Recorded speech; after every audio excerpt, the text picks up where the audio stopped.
Leo, I'm back, but my mic is weird. What's going on? I don't remember how to stream, you guys. I forgot how to stream. Leo, hello. Let's see. We got a lot of, you guys are spamming me. You're spamming me. Okay, wait. Oh my god, there's too many messages. Give me a second. What's the best way to look at all these? There is no good way. I'm gonna just manually do this. 내가 기린 그림님 슈퍼챗 감사합니다. And Meteor Dragon, thank you so much for 30 months of membership. Alex Jacobs, thank you so much for 15 months of membership. Pro Swagnus, thank you so much for 31 months of membership. Holy shit, 31 is crazy.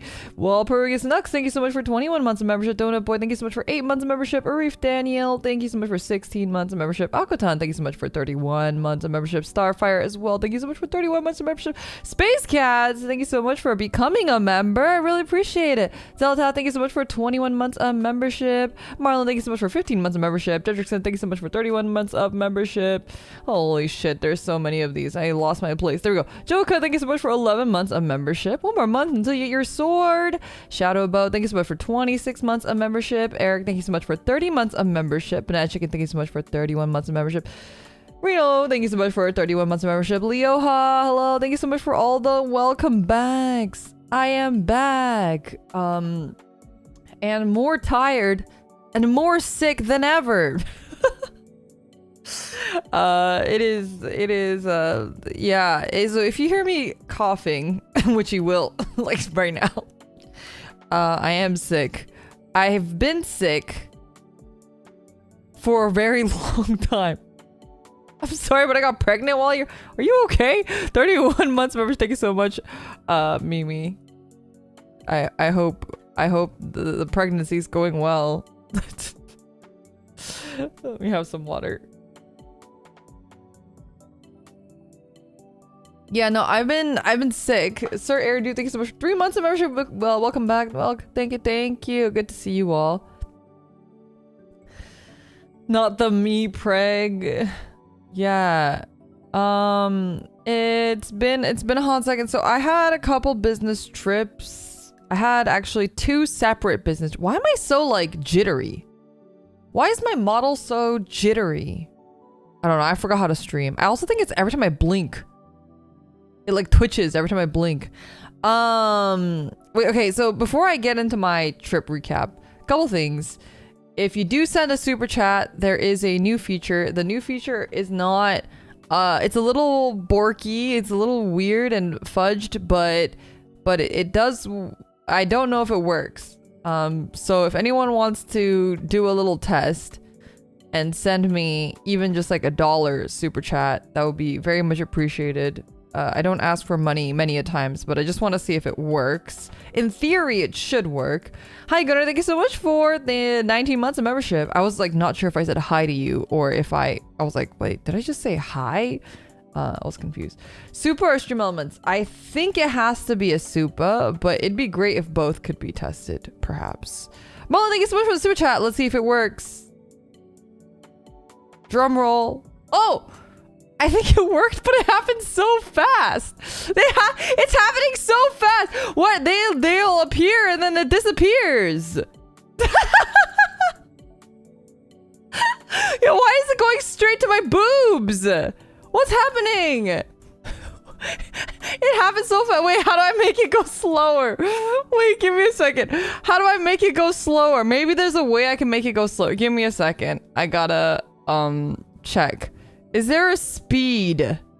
Oh, there is a speed. Okay, wait, give me a second. Before you go crazy, let me decrease the speed here. I have to manually do this for every tier. Okay, there we go. I have decreased the speed. Thank you guys so much for all of the super chats for the tests. Hopefully it's working properly a little bit now. There's also another little surprise, but it is for why does it think my arm is going up?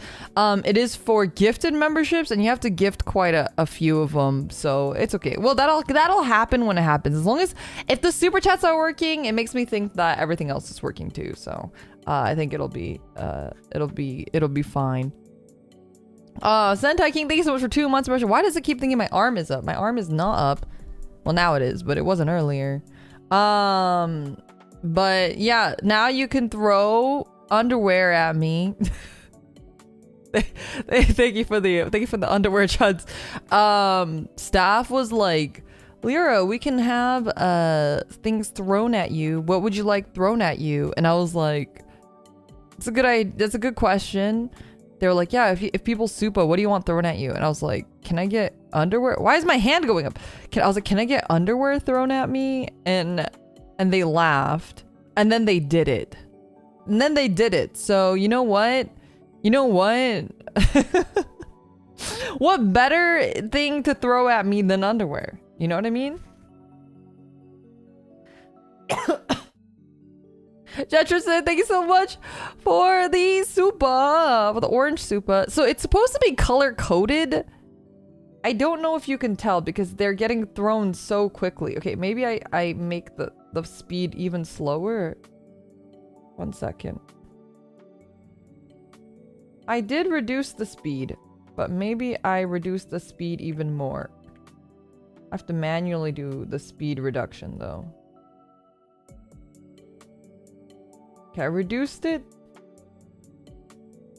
slightly more. What's the slowest speed? Okay, so I have set the speed to 2 right now. Originally, it was set at 5. So hopefully this is, you know, enough. It was a bit hard to tell, but the others have been kind of different. So there's 6 different colors of underwear. I think the hardest ones to tell apart are, so blue and light blue are the same. And magenta and red are really similar. So those are the ones that are a little bit similar, but yeah.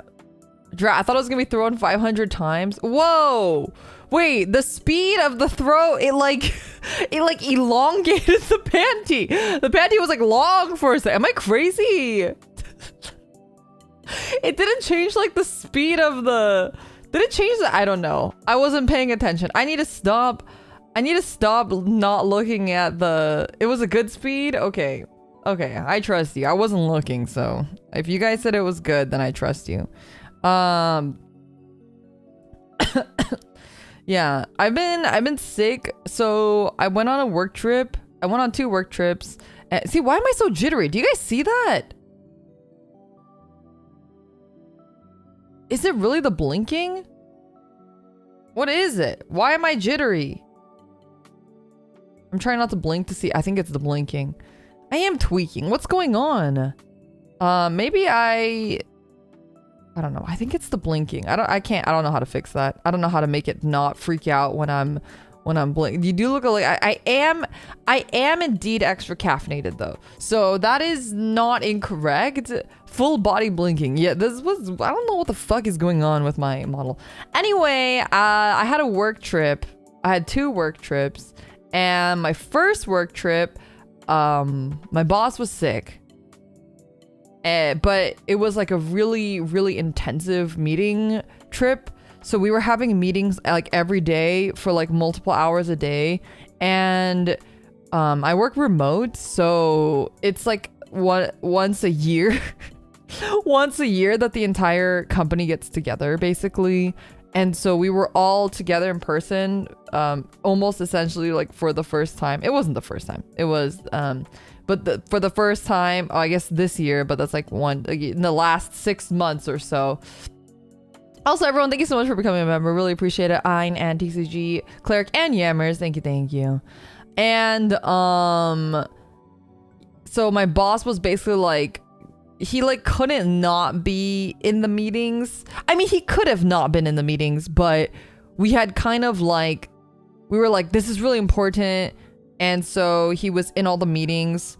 Give me a second.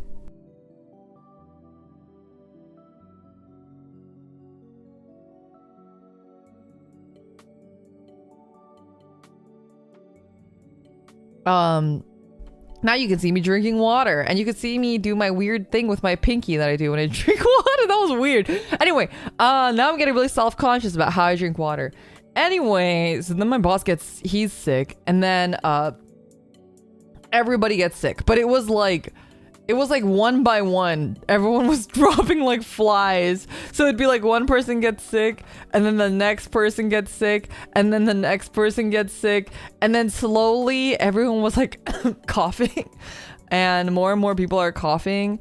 And then it got to the point where my boss was so sick that he actually physically couldn't be at the meetings for a couple days. So he was like resting and stuff. And then I was fine the entirety of the work trip, besides that I was super fucking tired because we were running on very little, because we would do like meetings all day long, and then we'd do a team dinner, and then after the team dinner we'd do like a team like bonding hangout where we just all play games and stuff. It was cool. I mentioned this coworker before, but I have a coworker that plays a lot of Pokemon TCG, so he and I played some Pokemon TCG, which was really fun. I got to play because he had built a bunch of decks and brought them. I played Palkia Dusknoir, maybe. I don't remember now. But yeah, I played some Pokemon TCG, and it was a good time. We also played this really cool board game. It was this board game, and it was like dice collecting board game.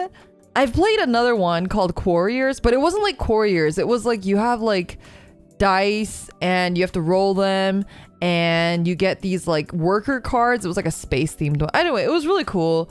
Master, thank you so much for 31 months of membership. Life is good again. Oh, thank you, appreciate it. Dice store? No, it was like some space themed one.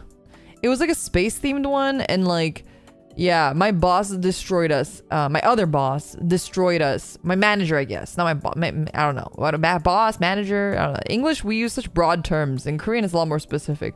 But my manager, he completely destroyed. His luck was just so good. He was just built different. Like every roll, he would roll because you would roll dice, and some of the dice that you roll let you get more dice. And he kept rolling like the get more dice roll. So he would have like 8 dice by the end. And I'm like, what the fuck? I'm still using like 4 dice. How do you have 8 dice? Hero, thank you so much for 18 months of member.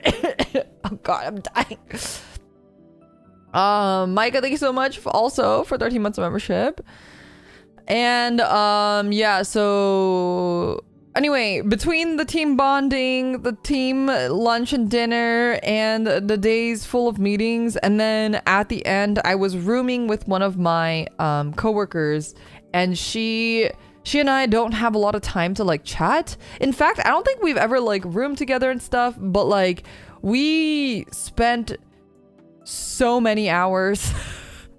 So we'd all go to our hotel rooms at like 1 a.m, and then she and I would stay up till like 6 a.m, just like chatting about like the day and about work and about like recapping our meetings, spilling the tea, all that good stuff. But then we'd sleep until like 11, so it was like 5 hours of sleep, and I was fucking tired. I was dying.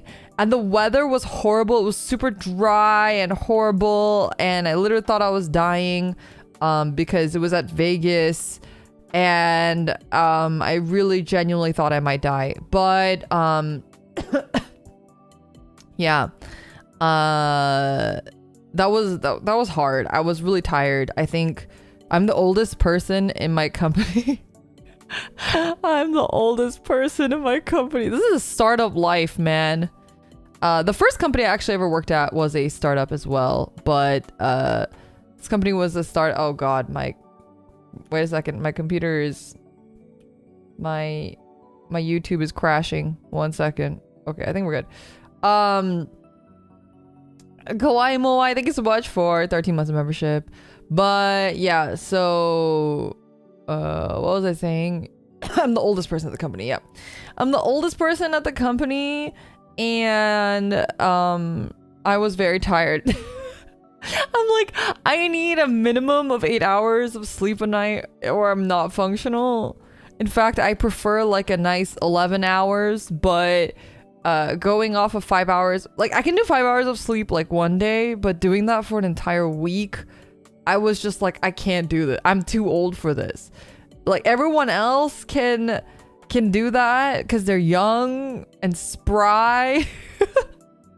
But I am not young and spry. I was dying, and by the end I was like, it was like I'd lost so many years off my life. Okay, so then actually I did come home as I had a bit of time. I had 2 days between my 2 trips. So the first trip is a very short trip because I live in Southern California, and going to Vegas is like less than an hour flying, or about an hour flying.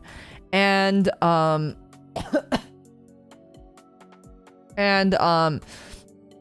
then I went to Europe. So I had 2 days to like pack and whatever.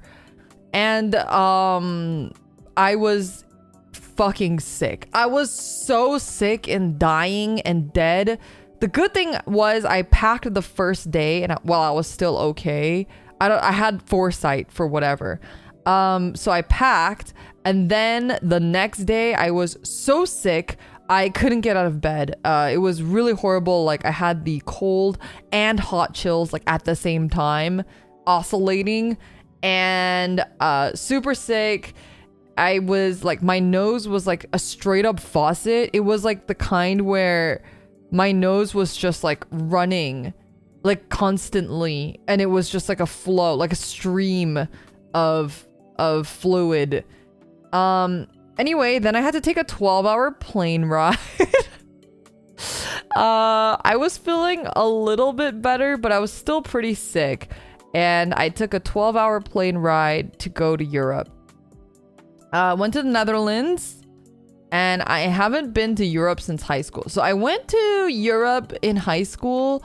I went to Spain, but outside of Spain, I'd never been to Europe before. So this was like my first time in like Europe proper, I guess, besides like, because in Spain, I was like in a school tour, and I don't really remember much. We didn't like do much on our own. It was like very much with the school. So this was like my first time like on a, you know, on like a trip as an adult to Europe. Though it was for work. So I get there, I go with 2 of my coworkers who were also in Vegas with me, and everyone got sick, remember? So one of my coworkers, he's less sick. Actually, he was the least sick. He was less sick than me. So he was kind of like the point person. And then, but it's not his responsibility. It was kind of me and then my other coworker's responsibility to do a lot of the stuff. And then my other coworker that was supposed to be doing a lot of stuff with me was super sick. Like very, very sick. And so, oh, I forgot to tell. Okay, wait. So I also have another story about when I was in Vegas. I've had this really bad luck.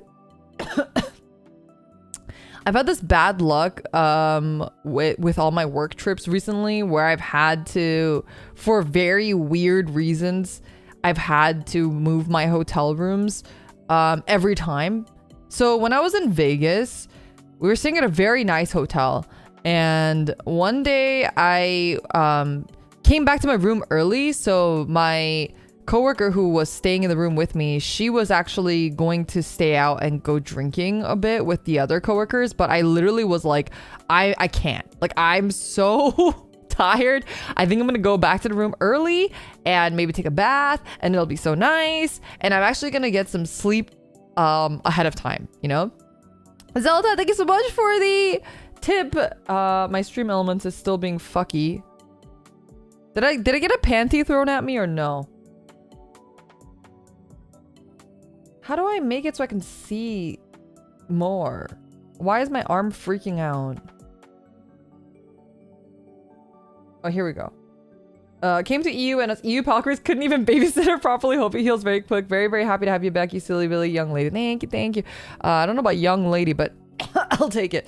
Panties. I think the panties only works for super chats on YouTube, I guess, unfortunately. So if you would like to see the panties, you could send a super chat. We tested it out earlier. We're testing out the panty system, and the panty system is functional.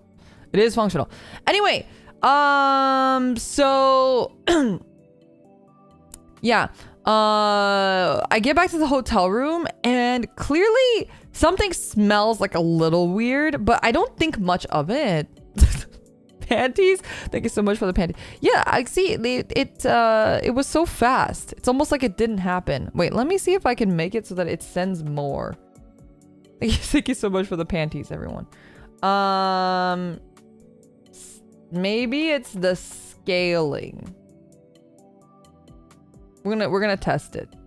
We're gonna what color is this? Yellow is like 10, so we're gonna scale it to 10.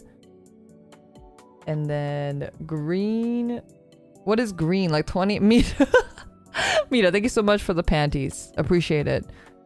There it is. Wait, let me see. Scale. What is yellow super chat? Is that 20? But then I'm gonna get like 50.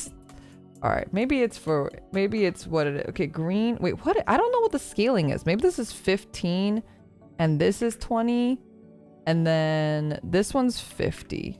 Oh, maybe this one's 25. And then this one's 100. Yeah, if you send me an Aka Supa, 100 panties will be thrown at me. I think. Green 5. Okay, wait. Green 5. 1. Yellow is 10. Oh shit. Do I have yellow and green on the wrong things? Green is 5. Yellow 10. Okay, 10 is correct. 20. 50. Okay, I think this is, I don't know. We'll figure it out.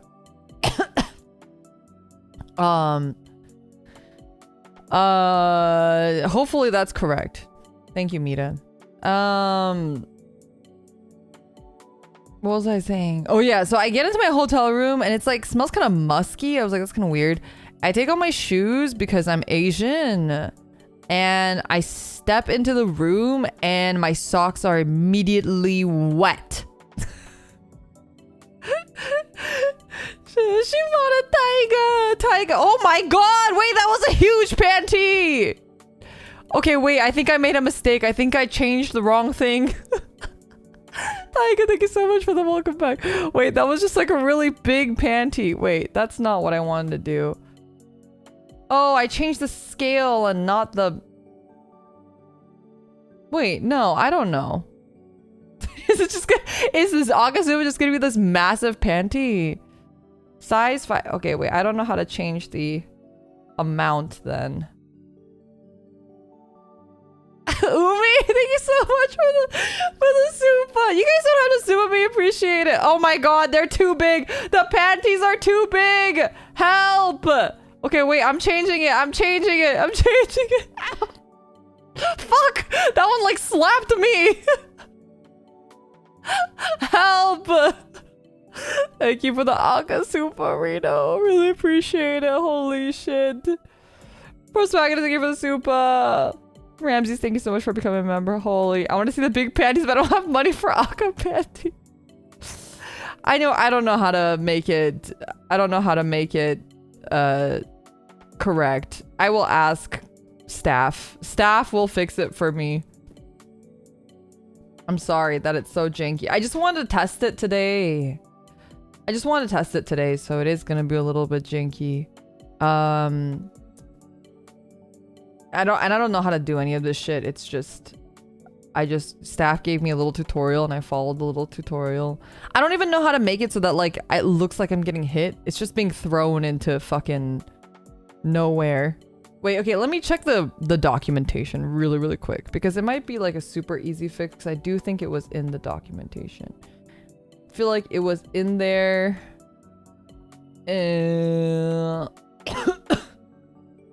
Kilo, thank you so much for 20 months of membership. Let me see.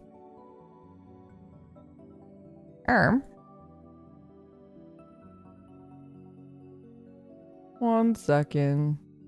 Hypershot, thank you so much for 23 months of membership.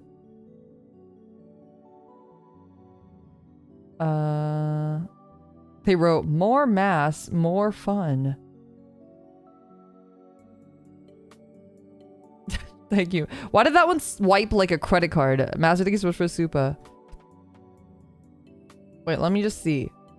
Oh, they did put a little thing, but I have to... It's like a whole... It's like a whole different thing I have to do. I have to add like another thing in this thing.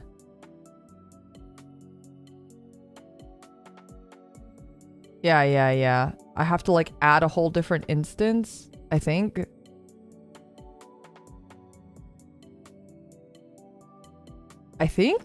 Wait, I don't understand this. Convert to string. I don't know how to code shit. This is like very difficult for my very small brain. Okay, wait. I'm gonna see if this will be like a quick fix. And if it's not a quick fix, we're gonna pretend like we're not, that everything is fine.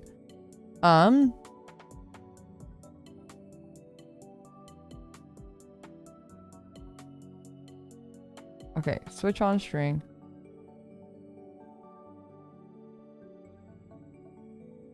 No, I don't know. I don't know how to make, I don't know. I'm gonna have to ask.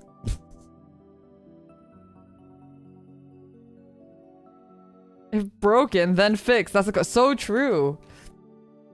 She's cooking. I'm not cooking. Anyway, about those wet feet. Yes. So I stepped into the hotel room and then my sock felt wet. And I literally like, I had a moment where I was like gaslighting myself because I like stepped in it and I was like, there's no way that it's wet. Like that, I must just be really tired and maybe I'm just feeling wetness on my feet, even though there's no wetness on my feet. So then I stepped again and then my other foot got wet and I was like, huh? But then the other foot got way more wet. Like my entire sock was like soaked from just stepping once. And I was like, okay, wait, this doesn't seem right. And then I realized that the entire floor was flooded. So I guess it was like the air conditioning unit had leaked or something. And so I had to call my roommate and then they had to call maintenance and get us a new room. And it was just this whole thing. Luckily I have a suitcase that's like a hardcover suitcase, so nothing got damaged. Although they asked, and then my coworker, she kept going, maybe we should say something was damaged. Do you think they'll replace it? Do you think they'll give us money? But I was too chicken to do that, so I didn't do that. We got a new hotel room and I had to, which is like great, but also I really fucking hate moving hotel room because I have to repack all my shit.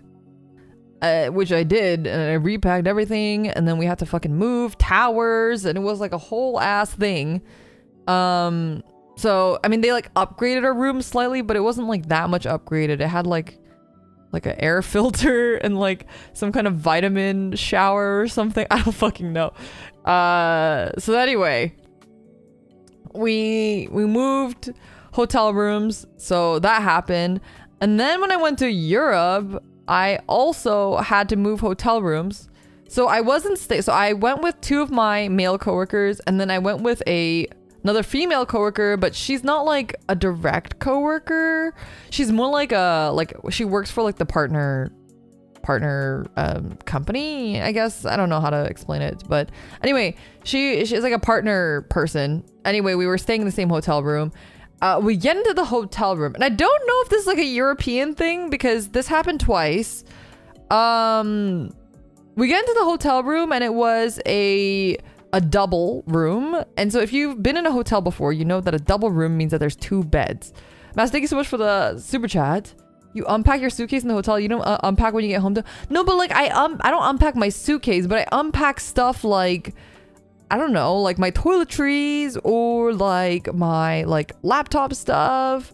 Anyway, there's just like a bunch of things that I do unpack. Or I have this little like bag where I put all my like undergarments. I take that out usually. There's like things that I am unpacking, you know, or I unpack like jackets and stuff like that.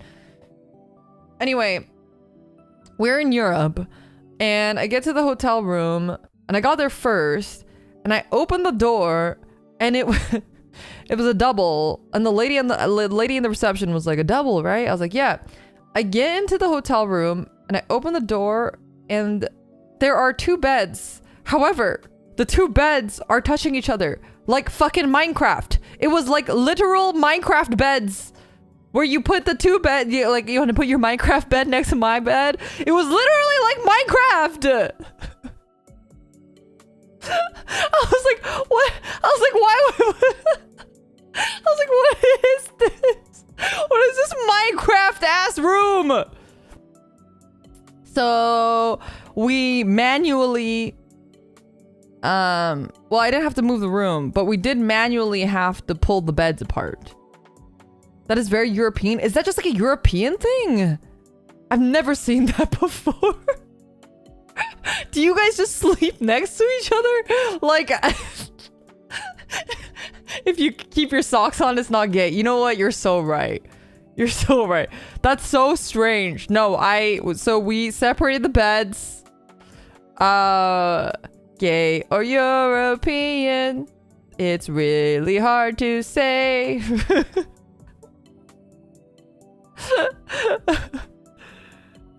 Depending on the time of day, the French go either way.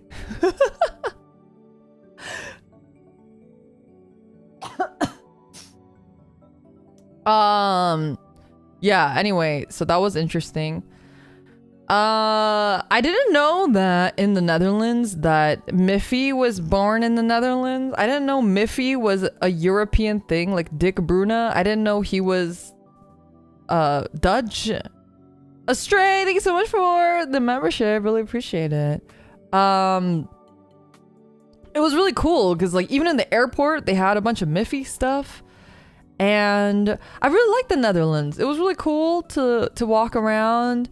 I like a lot of walkable cities are cool.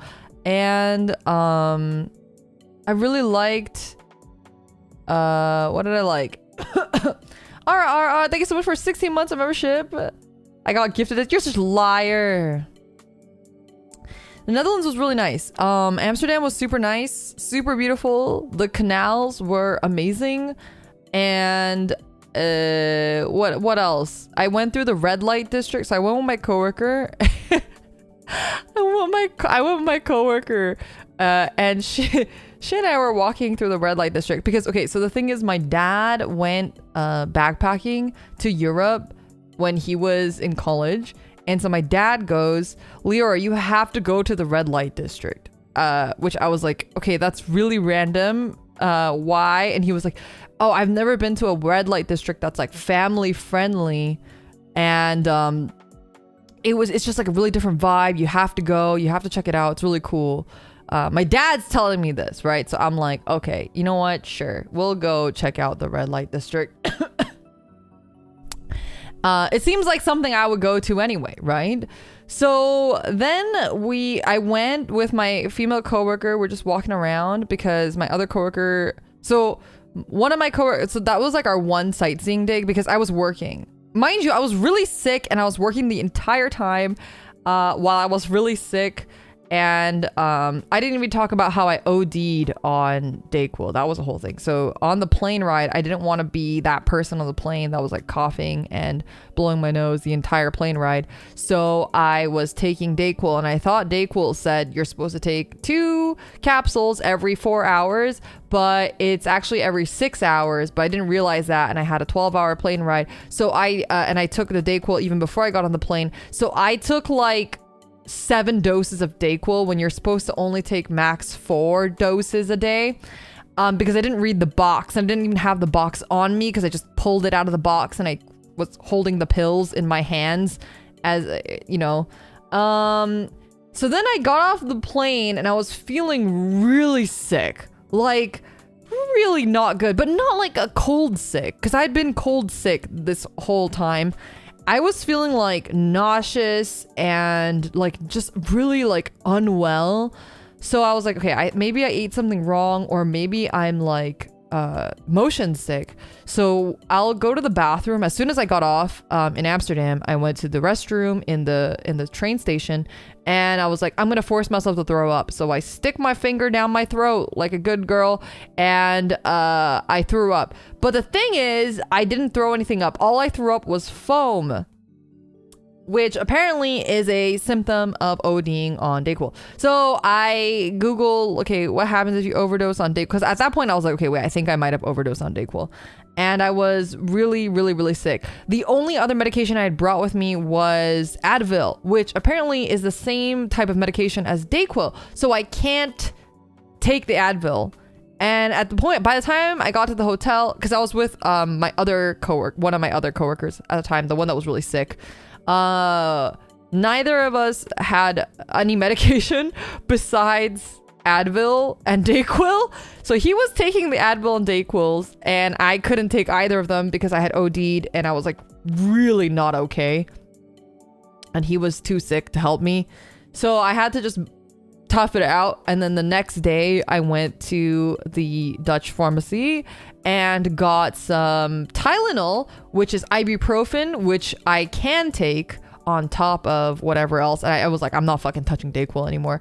So I took ibuprofen, and basically I was on ibuprofen cooldown for the entirety of my trip, because and you could tell if I was 30 minutes or even an hour away from when I was allowed to take my ibuprofen again, I was like dying physically. So I was like coughing all of a sudden. I just had to take like my ibuprofen. It was literally, it was literally that let's take ibuprofen together meme. So Dayquil is the one of those things. It's the acetaminophen, and then Tylenol was ibuprofen. So I took, and the Dutch medication, which is nice, is that each Tylenol pill has more milligrams of ibuprofen in it than the American ones.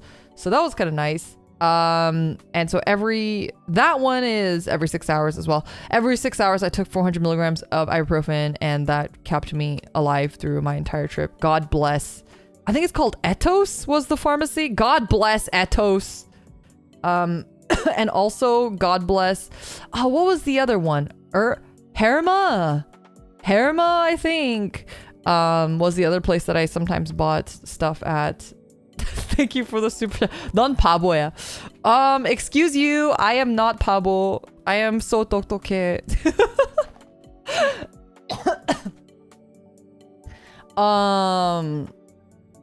But yeah. Yeah, that was so I was talking about the red light district. I'm getting distracted. So we had one day of tourism in I'm losing it already, in the Netherlands, because I was working, and then if I wasn't working I was sick. So I had one day to go around Amsterdam. So me and my female coworker, we went through Amsterdam, while the one that was coworker that was better, he went home early. He just had scheduled his flight like that. And then my coworker, who was very sick, was just very sick. So we didn't have a lot of time, and I didn't know that like all the museums and stuff in Amsterdam are reservation only. Actually, I came to learn that everything in Europe is basically reservation only, which is very different from the US. So that was a little bit of a culture shock as I was traveling. But anyway, so I couldn't go to any of the museums, which I was really sad about. But we did get to walk around, and we did go to the red light district, and there was this really funny story of me and my coworker. We're like walking through this. So I told her, I was like, oh, my dad told me I have to go to the red light district. And she was like, what the fuck? Why? And I was like, I don't know. I guess we'll know when we go. So we went and and then we don't know what we're in for, right? We go to the red light district and it was like, you know, show windows, like, you know how like when you pass by a store and there's like a window and you can window shop by looking through the window. You could literally window shop because there were women in the windows. Like the women that you, I guess, could bang were at the windows. Also, why is my YouTube is broken again? Give me a second. Hello? Oh no. Oh no, my computer is dying.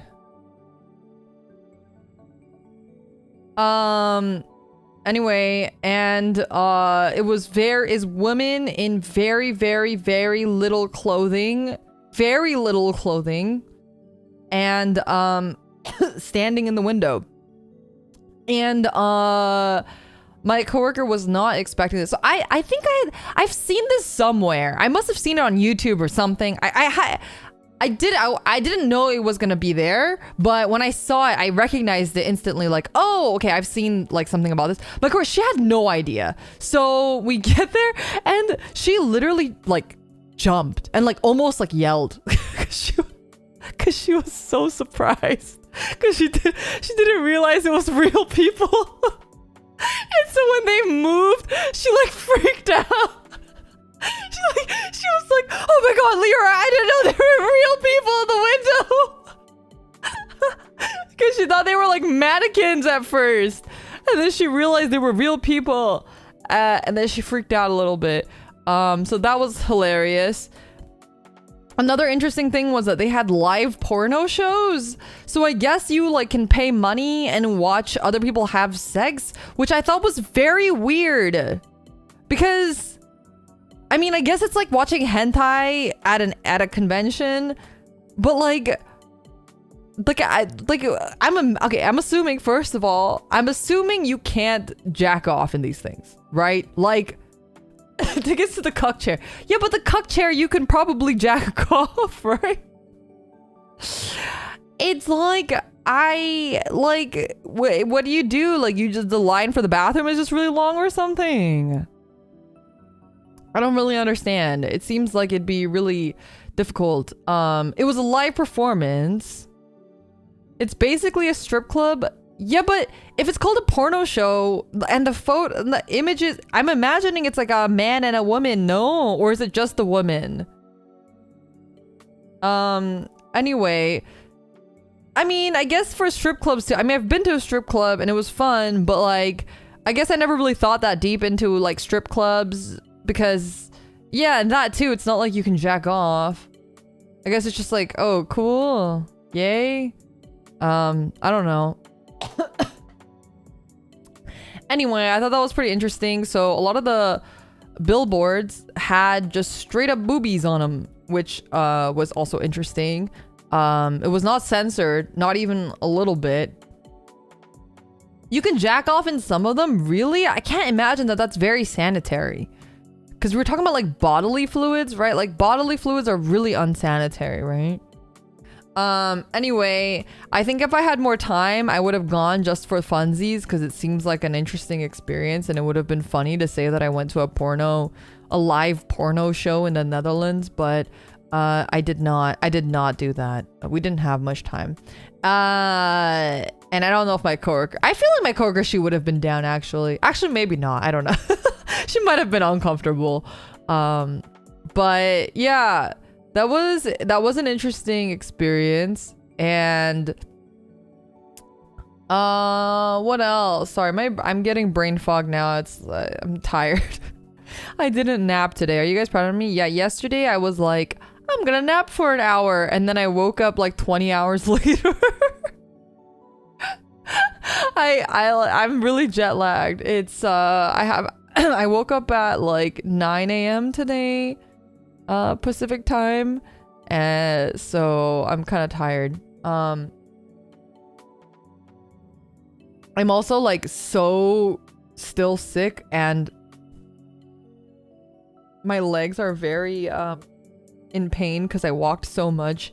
So even in Amsterdam, I really pushed myself because I would have loved to just not go out. I would have loved to get some rest because I had worked so fucking hard, and it was like physical, for some of it was like physical labor, and I had worked so hard and I just wanted to rest, and I was so tired, but I was like, when am I gonna be in Europe ever again? So I really pushed through me being sick and forced myself to walk around and hang out and do things. Also because like my coworker, then she would have had to like go around alone and stuff. Anyway, so yeah, it's been a month, let me tell you. I'm fucking tired. It was good. I had a good time, don't get me wrong, but I'm really fucking tired is what I am. Anyway, that was my Amsterdam experience, and then I went to go visit a very good friend of mine in Sweden. My very, very, very good friend who happens to be bald, that you may know. He no longer is working at a certain company. Doom King, thank you so much for 5 months of membership. Really appreciate it. But I think it's fine for me to talk about it. But actually, Mr. Eggman is a good friend of mine, and actually he and I used to work together before I became a streamer. And he and I worked together for a really long time at a different company. But also, everyone, please be sure to thank Doom King if you received the membership. Really, really, really appreciate it. Thank you. Is he still bald? He is as bald as ever. He has a wife and kids. So I stayed at their home. Well, I didn't stay in their home. They have like a guest house thing, and then I stayed there. Well, it's not their guest house, but it's like in their in their village they have like a guest house that you can rent, and so I stayed there. Deandra, thank you so much for the super chat. Did I ever say that? But yeah, anyway, the Eggman and I go way back. We've been friends for a really long time, and yeah, when I was streaming and stuff, he helped out a lot, and then yeah, so that's kind of what happened. And he's working somewhere else now, but he lives in Sweden, as he says. And so I'm also friends with his wife, and I haven't seen his kids in a really long time, so it was really nice to like visit the family and to say hello. And was Eggman who referred you to Vienna? No. It was the other way around. I referred him to the company. And do they call you auntie? They do. Well, they call me Emo in Korean. Call me Emo. And I was the best aunt ever because I got them presents and stuff. But I didn't know, but like his daughter, she really wanted this one plushie. And I didn't know, but I happened to buy the exact plushie she wanted. So I was like the best aunt ever. I got like best aunt ever award for the year. So I win. But they're very young. The kids are very young, so they were a bit shy. They'd like to, you know. But yeah. Anyway, I got to hang out. I got to catch up with their family and hang out. And I got to explore a bit of Sweden, but they live kind of in the countryside. So I explored the countryside of Sweden. So there wasn't much to see. I was recommended by another friend to go to the IKEA museum, and I really wanted to go to the IKEA museum, but it was a bit far from where Eggman lives. From where he lives. And so, yeah, look at the snow. So, I literally, another thing is I fully expected Europe to be fucking freezing. I literally brought snowshoes. I'm not even joking. I brought snowshoes because my mom bought me snowshoes for whatever fucking reason. I live in Southern California. There's no snow here. So it was brand new snowshoes I had never worn, and she had them for me for like years because my mother is like that. And it did not snow. Actually, it snowed on like the last day that we were there. Or that I was there. Or that I was in Sweden. It didn't snow at all when I was in the Netherlands. The Netherlands was a bit colder, I feel like. And then Sweden was not very cold at all. The wind was cold, but besides that, and it didn't snow. So, yeah, that was a bit of a, not a letdown per se, but I was kind of, you know, not disappointed. I guess I was kind of disappointed. Okay, no, it was less. I wouldn't have been disappointed if I wasn't expecting it, but because I was expecting it for it to be so cold and I had packed everything to be really, really, really cold. Like I packed a lot of warm clothes. I couldn't wear like half the things I packed and it took up so much space in my suitcase. It was just horrible. I would have never brought snowshoes if I had known that that was going to be the case. And I would have brought much more comfortable sneakers instead. But anyway, that was a whole thing. But it was just a lot of like catching up and hanging out and family stuff. Not my family. But like we hung out with some other friends and also some other like of their family. Just did like family stuff, comfy family stuff, hung out with my quote unquote technically niece and nephew, I guess. They're not like literally my nieces and nephews, but yeah, like found family stuff. Did a lot of hanging out like with his sister and stuff too. So yeah, anyway, it was a good time. We had fun, we chatted a lot, and yeah, gossiped, you know, all the good stuff. Shared all the tea of like old, not VNU tea so much, but like old coworker tea and stuff too. There's some crazy drama happening. Crazy drama. There's some good stuff. It was like TV, truly like popcorn emote shit. Like people we know getting divorces or moving to faraway islands, quitting their jobs. Weird tea like that. Fun stuff. Anyway, and then we went to Copenhagen. But actually, I had to spend a lot of Copenhagen alone because Eggman had a bit of a family, not an emergency, but kind of an emergency where he couldn't be there because we were going to hang out together there. But then he couldn't make it. So I spent a night in Copenhagen and I hung out mostly alone. And then he came and joined for dinner. And Copenhagen was very cool, but holy shit, is it expensive? Going from fucking Netherlands uses euro, and euro was not too bad. And then Sweden uses krona, which was not too bad. And then going to fucking Denmark and with a krone, holy shit, Copenhagen was so expensive. Everything was so expensive.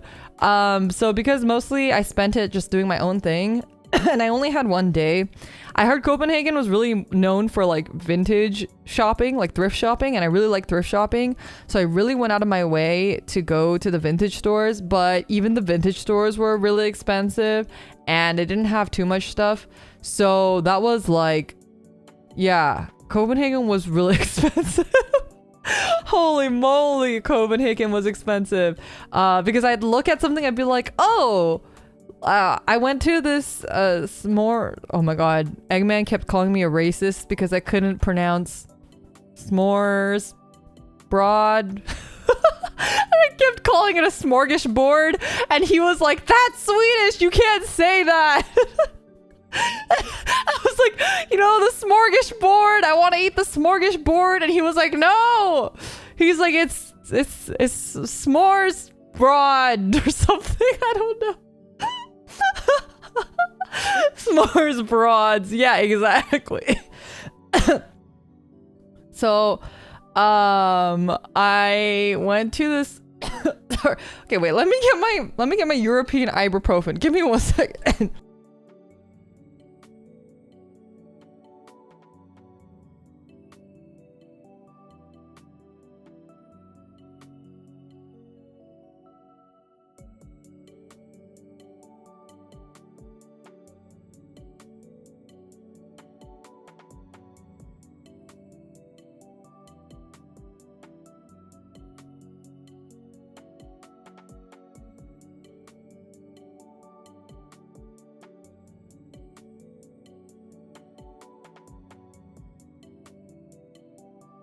I'm dying. We're really doing let's take ibuprofen together. Okay. Unironically. Okay. I have taken my ibuprofen.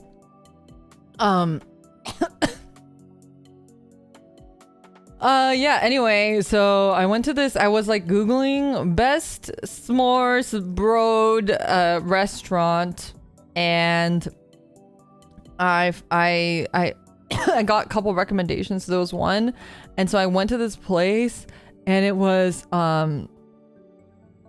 like, first of all, they were like, do you have a reservation? And I was like, no, but I was alone, so they let me sit down, and I sat down, and I was like, okay, which one do I get? Because it was like a course was 490 krones, and I was like, okay, that's really fucking expensive. That's like $65 for lunch. I'm not gonna have a $65 lunch alone. So I could order one single s'mores broad, and that would cost me 120 krones. And I was like, okay, well, maybe I'll do that instead. Cause that's like what, like $16 or so. So I was like, okay, $16 for lunch, sure. Like, what the fuck? And I was like, as I was doing this, I realized that this place was like a Michelin guide or star restaurant. And I was like, I've made a mistake. Did I tell you guys about my Michelin experience? I think I did. I'm really not meant for Michelin experiences. I have a very cheap palate. I prefer to eat McDonald's than to eat fancy stuff. Like, I would much rather have McDonald's, like literally, not even just out of price, like just taste wise, because I'm just a fucking cheap shit. I don't know. But I was like, okay, you know what? When am I gonna have Michelin s'mores broad ever again? Sure. So I got the most Danish one, which is because they're known for their herring. I got the herring one, and it was really fucking salty. Okay, wait, okay, let me talk about this really quick. European food kind of sucks, and so does their coffee. I'm not gonna lie. The best thing about Europe was their bread. Every bread in Europe was fucking incredible. Best bread I've had in my fucking life ever. But anything besides bread was honestly really bad. And I recognize that I am extremely spoiled because I live in Southern California, where we have some of the best food in all of the world. And also I lived in Asia, which also has some of the best food in the entire world. And maybe it's just because I'm Asian and I'm biased, but holy shit, almost everything I ate was really bad. And I really made it a point to try to eat local cuisine as much as possible, because, oh my god. Oh, so, okay, wait, there's like a whole, there's a whole other story. Maz, thank you so much for the super chat. European bread is so fucking good. Holy shit. Okay, we're gonna get to that. Give me a second. Remember how I said I had a really sick coworker? So his singular job was, at the end of our conference, for him to order us food so that we would have food at the hotel room. He was going to Uber Eats it, and we would eat at the hotel room after the conference was over because we were too tired to eat out. So he is really sick and he goes, you know what? You're such an American. Thank you, Mimi. You know, I take that as a compliment. I take pride in that. Thank you. America. So he's like, yeah, I'm sick. Everyone's sick. You know what would be great? You know what's good food to have when you're sick? Pho. Like the Vietnamese soup. In the Netherlands. And I have learned from my parents that every time you eat Asian food outside of Asia or Southern California, and Vancouver, it's essentially gonna be way worse than anything you could have in Southern California or Vancouver or Asia, which seems like an obvious thing to say, but especially if you live in Southern California, it's not so obvious. Anyway, he orders us pho, delivery pho too, nonetheless. And it is the most disgusting pho I've ever had in my entire life. And I really, really do not, I'm not a picky eater. Like I said, I have really cheap tastes, incredibly cheap taste. It literally tasted like somebody took cubed beef bouillon cubes and did not put enough water in it, first of all. And second of all, did not put any other seasoning in it. It was just super salty beef broth and noodles. And it was horrible. Horrible. And I couldn't even eat it. And I was too tired anyway. I was like, fuck it. I'm gonna just go to sleep. I'm just gonna go to sleep. That was horrible. And then another night, my coworker, he's like, so okay, my coworker's Asian, by the way. If you haven't put two and two together, he is Asian. He was like, oh, okay, well, pho was bad. What if we have curry? Surely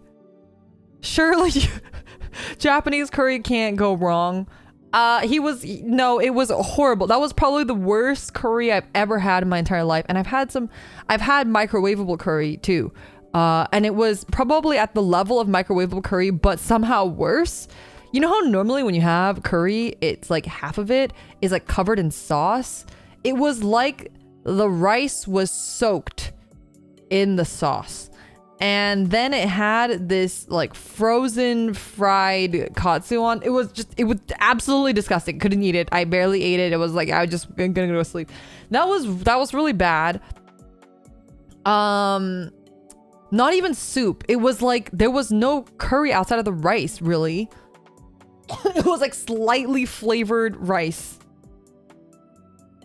And it was very mushy, yeah. That was horrible.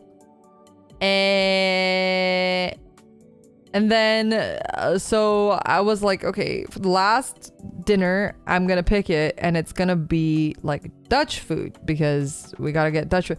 And it was fine. That was probably the best meal we had there, but it was just okay. Also, almost everything there tasted like we went to McDonald's and we had the shaking French fries, the shaka potato, but I don't know what that's called. I forget what they called it. It was like called shaker fries or something. It's essentially the same thing as if you've been to like Asian McDonald's and they have the shaka potato, where it's like you put a powder into like a bag and you shake up the potato in the bag like this.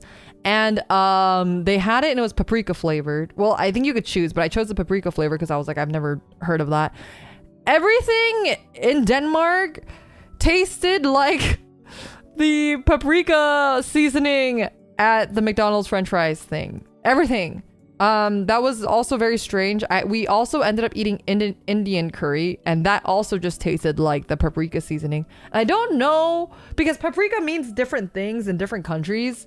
Like, for example, in Asia, paprika is referring to bell peppers. So in Europe, I don't know what paprika means, and maybe it is actual paprika, like the powder that we're used to in America, or maybe it's bell peppers. Who knows? Because I don't know what that tasted like, but it didn't taste like either bell peppers or American, what we consider paprika. But everything tasted like it had been seasoned with the McDonald's paprika seasoning, which was a choice. Everything was very salty, but bland at the same time. It was like the only seasoning was salt, and it was a lot of salt. And I'm American, so like I can handle salty, but this was like There was no other flavor. It was just salt and paprika.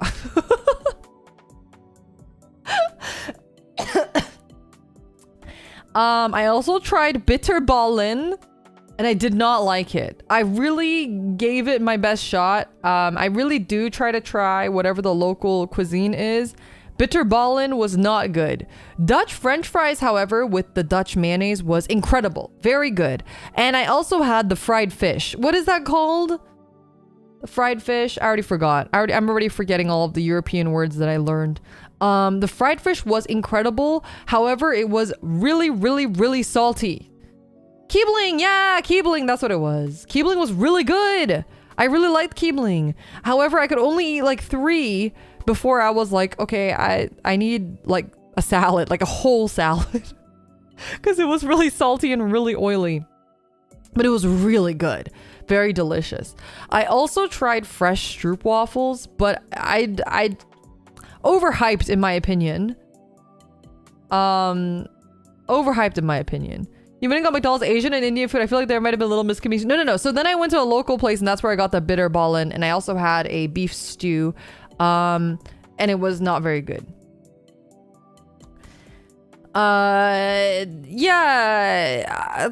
And then they had like fried cheese and stuff, which I love fried cheese, but I also didn't really care for the fried cheese. Yeah, I don't know. The stroopwafels were mid, but I also this is a me thing on me. I don't really like super sweet things. I don't normally like stroopwafels, but I thought maybe if it's the fresh one, everyone says the fresh ones are different and better, that I'll like it more. It just tasted like a bigger stroopwafel to me. Like slightly thinner. So the texture was better. I did prefer the texture, but I can't say that it was like that much better personally. What else did I eat? That was what I ate in Amsterdam.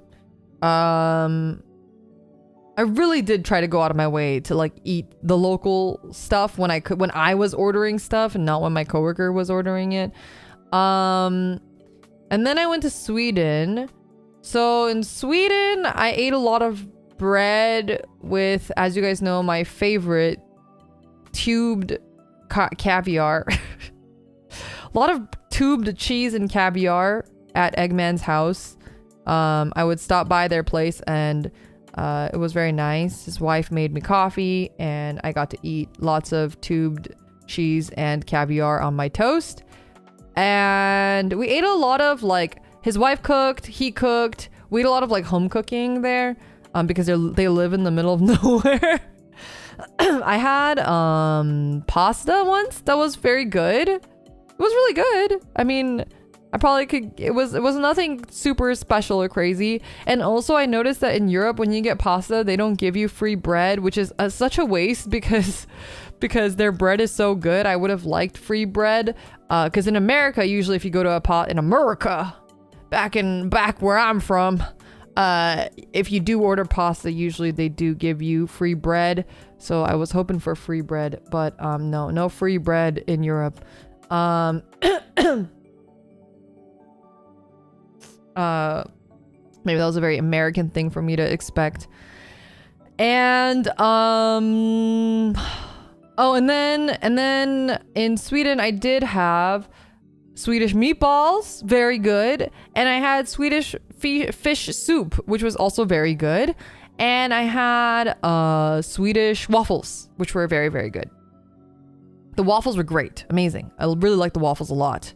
I could have eaten more of those waffles, honestly, but it was really good.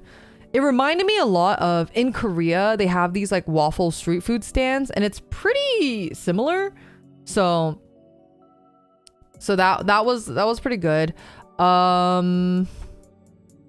What else did I eat? I'm trying to think of oh my gosh, and then oh my god, all the candy in Sweden.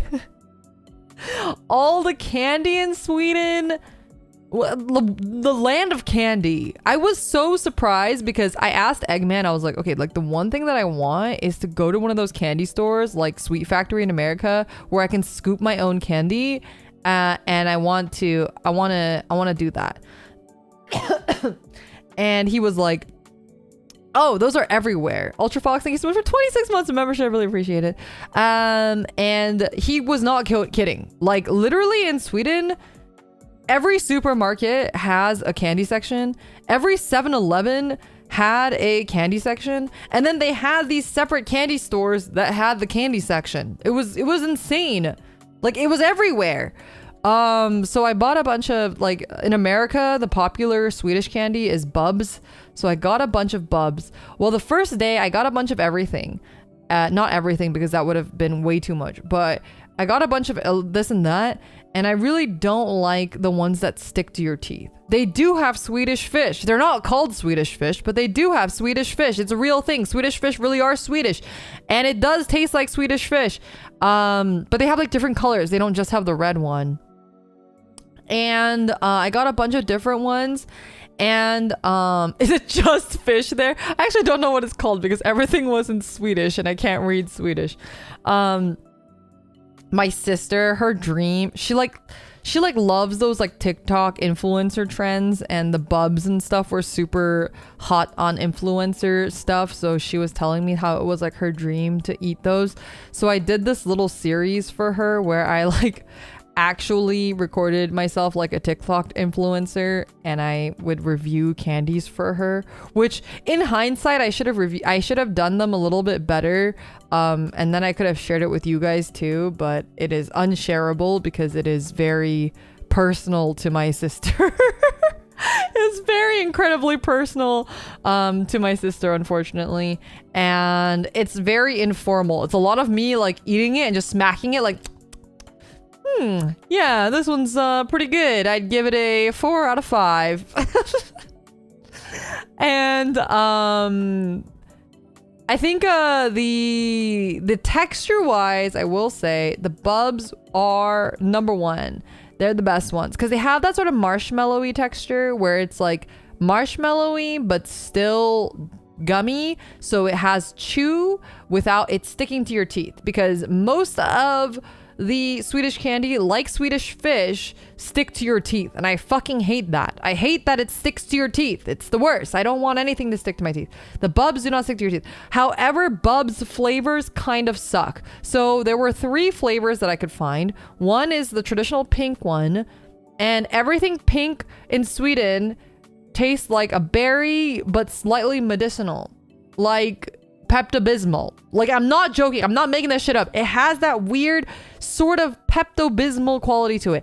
And I like Pepto. So I kind of like it. It was funny because I sent the videos into my family group chat, and my mom literally was like, I've never heard someone say that they liked the taste of Pepto-Bismol. I was like, I don't know. Pepto-Bismol kind of tastes kind of good. I don't know.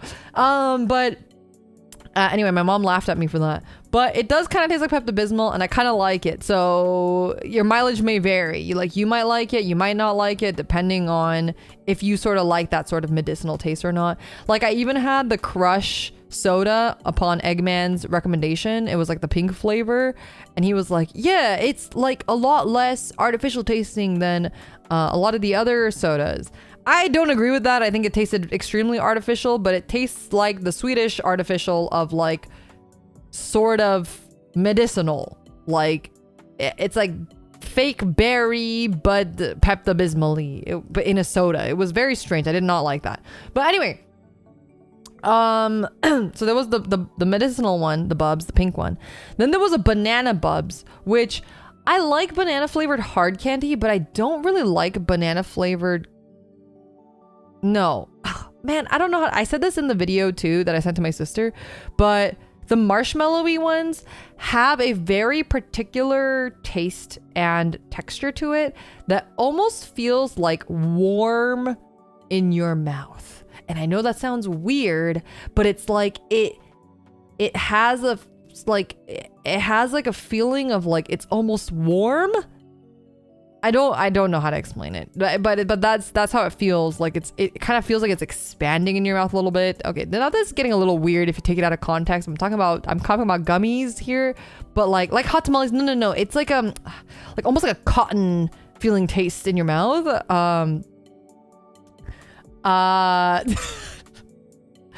Yeah. Anyway, literally though, I'm not talking about I'm not talking about dick. I'm talking about gummies. And it does really feel like it's kind of like expanding and it's kind of warm or something. I don't know. I don't know how to explain it. Anyway, but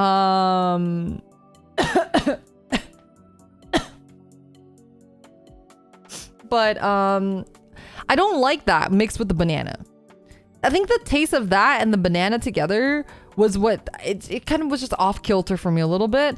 And then the third flavor that they had, well, no, there was 4 flavors. So then they have a third flavor in the same like larger size. And the third flavor was like a fucking chocolate X licorice one, but it didn't taste like chocolate or licorice and it just tasted disgusting. I hated that one. And then they had a 4th one and that was a smaller one, and that one is like a sour one, a sour bubs, and that one is supposed to taste like pear. And a lot of the stuff, a lot of candies also have pear flavor in Sweden, and I don't like the pear flavor there. It's I said this in the video to my sister, but it is very much if you're familiar with jelly beans, it is very much the Jelly Belly pear flavor, and I don't like the Jelly Belly pear flavor. Sometimes I like pear flavor, but I don't like the Jelly Belly pear flavor, and that is exactly what it tasted like. Not a fan. So I prefer just the pink bubs. And bubs, they also make these skull shaped ones, and I do like the skull one. So there's a pink and blue skull one, and I really like that one, even though it also still had that bit of medicinal taste to it, but I like that one a lot. That one's my favorite probably.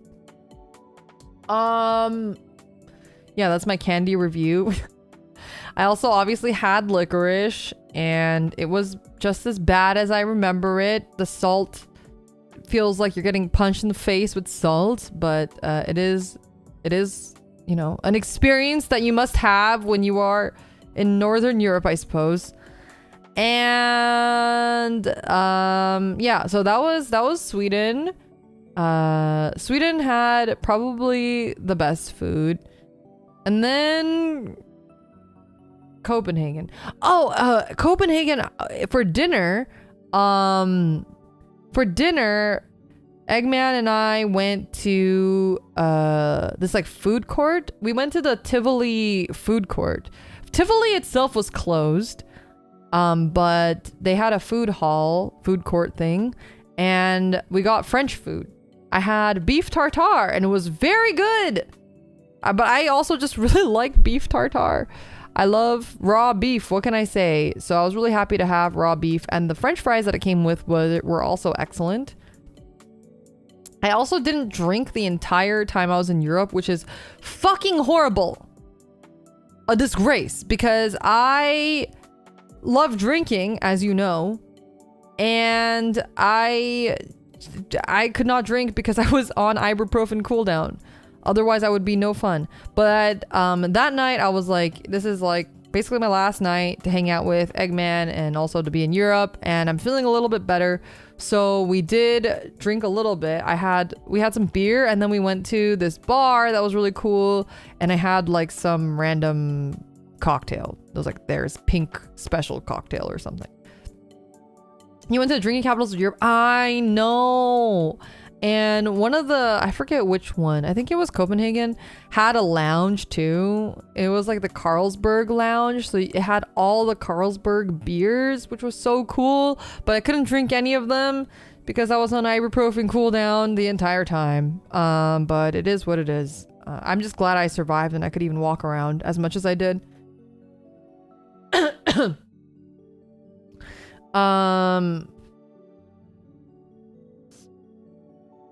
Oh, I also tried Danish hot dogs, which was really cool. And I sent a picture in my family group chat, and my brother kept telling me that it looked like a cat's penis. Thank you, brother. You can see where I get it from now. So that was... So I ate that. And if you don't know why he said that, and you can look up what the hot dog looks like, and you can look up what a cat's penis looks like. And you can see why he said that. I could not unsee it. Because the way that it looks like, it's like an encased bread. It's like, you know, normally hot dog breads, it like opens up like this. It was encased like this, and then the thing sticks out like this. Like that of the bread. And yeah. So I ate that, and I also went to this really famous bakery. Well, I didn't know it was famous. Again, I just went on like Reddit or whatever, and I Googled, I would look up best things to eat in Copenhagen, Reddit, and then I would get search results. And it's called a French hot dog. Wait, that's crazy. I thought that was a Danish hot dog. Googled it, can confirm. Like a pig in a blanket. Yeah, except you cut off the top of the... Like a corn dog? Yeah, like a corn dog, but you snipped off the top part, and then it's exposed. The pink inside is exposed. Anyway, and then I went to this bakery, which I didn't know was famous, but then I saw this guy post this really in-depth review of all the croissants in Copenhagen, and it sounded like he knew what he was talking about. And he said this one place was really good. So I went to that place, and there was a whole fucking line to get in there. And I was like, Jesus Christ, I have to wait 30 minutes to eat a croissant. And so I guess the Danish thing is like cardamom, like a cardamom pastry. So it was a cardamom pastry, and I got a croissant, and I got a chocolate croissant, which I don't know how to pronounce. The pain au chocolat, that one, I got that. And then I got a Danish pastry. Honestly, the croissant was good, but every croissant I had was good. So I don't really think that one was particularly better than any of the other croissants. And then I did not like the cardamom bread.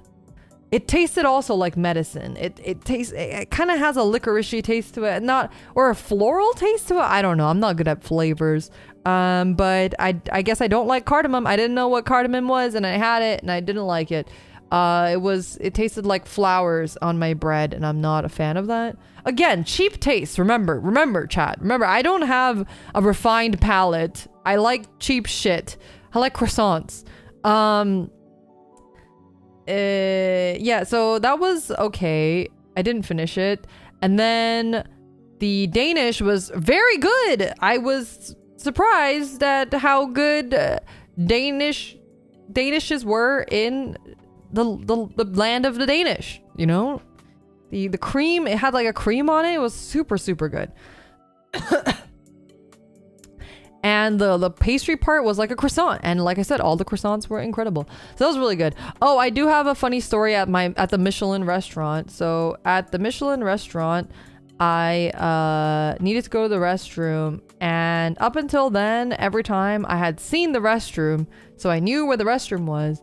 But I didn't know where the restroom was, and I was fucking lied to, because I don't know when, but when I was younger, someone told me that if you go to Europe and you tell them I want to use the restroom, or where's the restroom, they will not understand you. Some fucking idiot told me this. So I go up to the waiter and I'm like, okay, well, I can't ask for the restroom because they're gonna look at me funny. And every restroom in Europe I had been to had the letters WC on it, which stands for water closet. So I was like, okay, well, I guess I have to ask for where the fucking water closet is. I don't know. So I go up to the lady. I'm like, hello, excuse me. Where is the water closet? And she looked at me like, what the fuck are you saying? So I was like, the restroom. And then she was like, oh yeah, it's right over there. I was like, fuck. I was like, why have I been lied to? Like, oh my god. Oh my god. Now I look like a fucking idiotic American. I don't things must have changed since the Cold War. You know, you might be right. It might have just been really old information. Honestly, if anyone asks for the water closet, I think you're insane. Well, okay, great, thanks. I literally like was red in the face. You do not understand. I was like fucking A. Like who told me that I could not say restroom and I had to ask for the fucking water closet? Who told me? Anyway, so that was my extremely embarrassing experience in Europe. Doing the tourist bit, nice, thanks. You got one guide. I literally got one guide. That was a thing. And what? Oh, something really interesting about Europe. So an interesting experience I had in Europe is that, particularly in Copenhagen. Wait, okay, let's start. In general, let's start from the beginning. In Amsterdam, in the Netherlands, I was so shocked at how nice random people were. Like, so nice. Just random. When we arrived, because I landed with my really sick coworker, he and I landed together, and if it was me alone, I kind of would understand, because it's like, oh, it's a girl and she has like 2 big suitcases. But he was like a guy and he had 2 big suitcases, and random people on the train would help him multiple times carry his suitcase up the stairs. Like, really random. And they were so nice. And this happened again, multiple instances of people being just going out of their way to help us. I've never had that happen where like somebody would offer to carry your suitcase up for you. Just like crazy. Helping men. Yeah, that was also really surprising. Which, thank God, because he was really sick. And he didn't look super sick either. So I really, really appreciated that. That was really nice. Everybody was very, very, very nice in Europe. But all of the workers, not restaurant workers were really nice, but anyone outside of a restaurant, like any of the supermarkets I went to, anywhere, people were really mean. Even like the hotel receptionist, not very nice. Especially in Copenhagen, they were like, I was shocked that the supermarket workers wouldn't even like look me in the eyes, which I don't like making eye contact either, but I got used to people asking me if I want a bag or if I wanted a receipt. So especially in Sweden, they ask me all the time, like, do you want a bag or do you want a receipt or both? And in Copenhagen, they would check me out and literally they would not look at me. And I would stand there like waiting, like, because I wasn't even sure if my credit card went through, or like, because I can't read anything, right? Like everything's in Danish or in Swedish or in Dutch. So I couldn't read any of the stuff. So I would like beep my credit card, and sometimes they would reject it and sometimes they would accept it. And I didn't want to just walk off. So I would like wait. And usually they would ask me if I want a receipt. So that helped me like confirm, oh, okay, my credit card worked. No, yeah, they would not look at me. It was like so awkward. I would just stand there for a little bit, and then when I recognized that they were not going to look at me or ask me anything else, I would just awkwardly walk away. I was like, okay, I guess I'm done. I'm leaving now. If I shoplift, it's not my fault because you didn't tell me I'm shoplifting.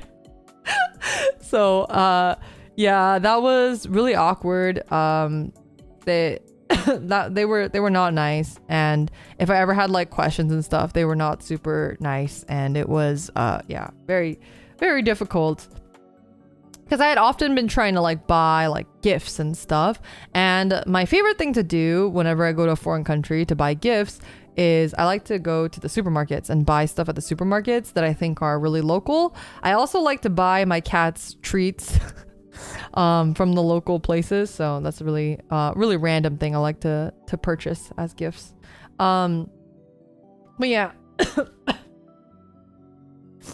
Another thing that was interesting was in that area that I had the the Michelin smorgasbord place in Copenhagen. The entire that entire street was like nerdy. It was like a nerd street. It was like a bunch of stores, board game stores, TCG shops, anime stores. There was a cosplay store. It was very interesting. That was cool. I didn't get to like stop by at any of them. I only stopped by one anime store during my time there. That was in Sweden. But in Copenhagen, it was really cool to see like nerd culture around. Again, I didn't get to stop in and really look, but it was very cool to even just see that they had that stuff. But it was crazy that it was like an entire freaking street, which is pretty cool, I guess. It's like Akihabara in Copenhagen. Yeah, I guess so.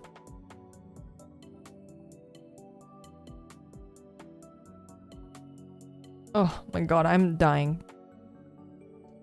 I'm actually dying. I'm also like, it's really hot.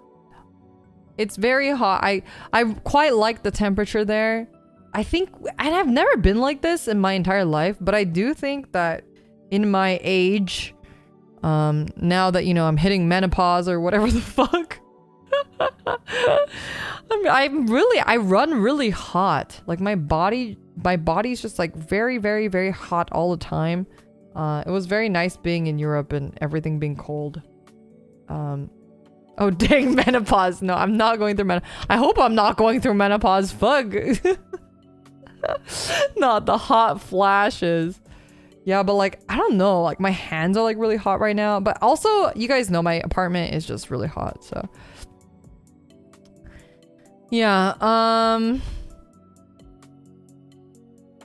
My brain's like fried now. I don't know. That was my trip.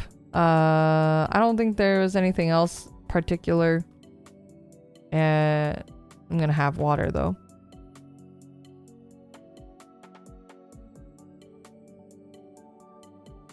I'm trying to think if there's anything else to note. I don't think there was anything in particular to note besides that. It was a very quaint trip. Oh, something I do like to do though. Whenever I travel, because I have attachment issues with my cats. I get separation anxiety. I really like to go to cat cafes, or like a lot of times nowadays countries will have like cat adoption cafes. Or I like to visit friends who have cats and see their cats. And I didn't get to go to any of those, which I was really, really, really, really sad about. I didn't see any in any of the places that I was at. I guess I should have checked in Copenhagen, but I didn't have that much time there. But I did see one street cat, and she was fucking adorable. I know she was a she because she was tri-colored. She was very, very, very, very, very, very, very cute. Probably one of the cutest cats I've ever seen in my life. Her face was so cute, and she had like the shortest little legs ever. She was so tiny. I loved her, and I would have taken her home if that was America. Would have had like my billionth cat. Would have been truly the crazy cat lady. Like, she was so cute, and she was really friendly. I feel like she must have been lost because she was so friendly. And yeah, the Eggman's wife was like, "Can we take her home?" But I think they're gonna be moving soon, so they could not, unfortunately. But Eggman even was like, oh, because we were heading out for town, and he was like, oh, if she's still there when we're back, we'll like take her home until we find her owner. But she was not there when we were back, unfortunately. You can't adopt another. I know. It's a zoo in here. It's a fucking zoo in here for real. Cat at home, did you cheat on me? Oh my gosh, my cats do this thing though when I come back from a trip. They don't like really recognize immediately that it's me. So the first day back, they're always just kind of like, I guess, okay, cool. They don't really interact with me much. And then the second day back, they realize, oh shit, it's mom. It's like, yeah, you fucks. What'd you think? Who'd you think I was? Who else would be sleeping on this bed? But the first day, they're always like, who the fuck are you? And then the second day, they realize, and then they get super cuddly. So I had many a cuddles. Many a cuddles. Later into the when I returned, because I came back. Oh my god, I came back 2 days ago, and also my flight back was horrible. I don't know why, but the airlines wouldn't let me check in online early. Well, I had a layover. I had a layover in London. So I can say that I stepped foot in London, even though I didn't actually leave the airport, and I stayed in the lounge the entire time. But I stepped foot in London, and it was a mistake because I had the option of stepping. I was like, I could have a layover in a bunch of places. Like I think Paris was one. I could lay over in a couple different places. I don't know. I was like, oh, London. They must have a big airport. That'll be a cool layover. Fucking idiot. I'm such an idiot. I forgot Brexit happened. I forgot fucking Brexit happened, so I had to do passport control again. It was the worst. It was actually the worst. I should have just stayed in the EU. I should have just gone back to Amsterdam. I got ahead of myself. I really done goofed. I really did. And yeah, and the airport was fine. It was okay. I actually really liked the Amsterdam airport. Was really nice. It felt like a shopping mall, you know? Master, thank you for the super chat. I stepped foot in London and it was a mistake. Yeah, basically. God. Getting goofed by Brexit is part of the UK experience. Yes, exactly. That was what happened. And also, even if Brexit wasn't a thing, you still have to go through passport. Are you sure? Because when I went from Amsterdam to Copenhagen, I didn't.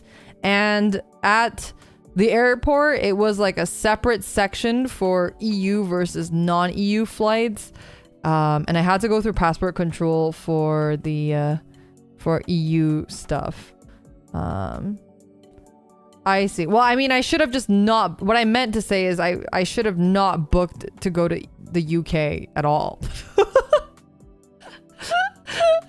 It was also funny being in line at any passport control because all you would hear, and I don't know, like, I don't know the politics of Europe, so don't shit on me for this, but this is just literally what I would hear. Is I would just hear a bunch of grumblings of British people all around me complaining about Brexit. It was just really funny. I don't know. I really don't know anything about the politics, so I'm not making a commentary on the politics of it. But it was just really funny hearing everybody in line go like, God damn it, I can't believe we voted for this shit. Like, I can't believe I have to stand in this stupid line because of Brexit. And it was pretty funny. I obviously I'm not aware of any of that, but yeah. UK people complain about everything. They're very vocal about it too. It wasn't just one person. It was literally like every other person in line. Tokyo, thank you so much for the super chat. It was actually like every other person in line complaining about it, like unrelated parties. It was constantly complaining. It was pretty funny. But yeah. And it was cool to hear everyone's British accents though. I really felt like I was in a different place, because I think when I hear like the other European accents, it doesn't quite hit the same. Also because most of the time they're usually just speaking in whatever language their country is in, and then they'll only speak English when I speak English to them, and everyone else's English, you know, it's like it's slightly accented, but it sounds very good, you know? It doesn't really sound particularly different to me, but British accents definitely sound very different to my American ears, so. Yeah, it was It was an experience. You live and you learn. The cue Sonic song. But yeah, it was really cool. A lot of cool experience, a lot of firsts. I definitely enjoyed my time there despite me being really sick. I'm glad I pushed myself to do things and to explore and to walk around. I walked way too fucking much. My legs hurt so bad. Actually, you know what really hurts? My shins hurt really badly. And because I brought the stupid snowshoes, I didn't bring normal sneakers because I brought snowshoes and I brought another like waterproof shoes, and my feet hurt a lot because they don't have a lot of support. Did the steps for the next 5 years. Yeah, basically. I had so many steps. All the steps. I think I averaged like, it must have averaged like 20,000 steps because I walked around so much, and I also didn't want to pay for public transit, and I didn't want to learn how to use public transit, except in Copenhagen. At one point I was like, I give up. I have to take public transit. I'm like so tired and my legs hurt so much. So I took public transit and I paid for it. I don't even know if I did it right because I bought a ticket and I didn't ever use the ticket. I bought a ticket, I didn't use the ticket, and no one checked my ticket. That happened to the airport too, which actually at going to the airport, I think I actually was in the wrong car. So in Amsterdam, we bought the VIP, not VIP, first class. There we go. Not VIP, first class. We bought first class car seats because it wasn't that much more expensive, and we had a lot of luggage.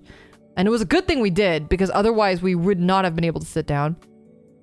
But when I was leaving Copenhagen, I was like, I don't need the VIP seats. I think it'll be fine. I keep calling them VIP seats, the first class seats. So I got the regular seats, but I think I sat in first class the entire way. But I was so tired and I had all this luggage because I had another luggage for work stuff. So I was carrying 2 big luggages with me, that I was like, you know what? I'm just gonna sit here. And if somebody tells me that I'm in the wrong place, I will tell them I'm sorry, I didn't know, and ask them where I'm supposed to sit, and hopefully I don't get in trouble. So that was, oh my God, I'm dying. I'm dying, Chad. I'm losing feeling in my hands. You know, like when your hands start getting numb because you're just like sick. That's what's happening to me right now. I might just, what time is it? 6 p.m. Oh man, 6 p.m. is too early to sleep though. I actually don't even know if I'd be able to sleep. I feel like I'm on that point where I'm so tired that I'm getting the jitters, but I might be too tired to actually sleep. I'm also like, I forgot what I was gonna say. That's what's happening. I'm like not being able to think straight right now because I'm so tired. I thought maybe sleeping for 20 hours would rectify that, but I guess not. Jet lag is not beat so easily, you know. Stay awake and catch a second wind. That's what I'm trying to do right now. You're too hot to die. I am literally overheating right now. That is a true fact because I am literally overheating currently. I don't know. I need to open a window. I was afraid that if I opened the window, it'd be kind of loud outside, so I didn't. Zelda, thank you so much for the tip. Let me... Didn't even stop by for a beer, shaking my head. Jokes aside, great to hear I had a good time despite all the sickness. And yes, you did it correctly. Okay, I'm glad I did it correctly and I didn't just rob, whatever, the government. Illegally travel. Okay, well, I do have something to show you. And you guys will see it again if someone gifts 10 members, but I need to figure out how to make it so that 10 of them show up. But I will show you a super cool new feature that I forgot about until right now. Wait. I have to move this here. Cool new feature before I die, because I'm gonna die soon. Ma, ma, ma, ma, ma, ma, ma.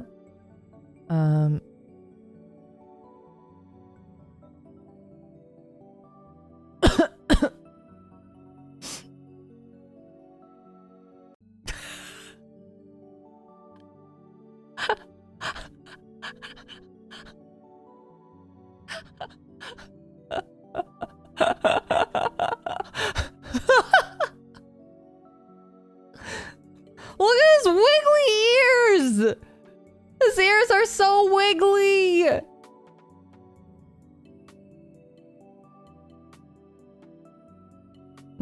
He's menacingly staring. Rito! Thank you for the 10 gifted memberships! Will it work? Oh, there he is. I was gonna try to make it so that 10 of them get thrown at me because it's like 10 new Palcaries, but I guess it only threw one. I'll figure that out later. Anyway. Thank you so much. I really appreciate it. Be sure to thank Reno if you received a gifted membership. And lots of hearts and chads in chat. Thank you, thank you. To my knowledge, don't quote me on this. Do not quote me on this, please. Just in case I'm wrong. But to my knowledge, if I am remembering correctly, this will be available as a public model. So you will be able to make all the little Palcary memes that you would like to make. Yeah, you can see the back. Look at your wiggly little booty.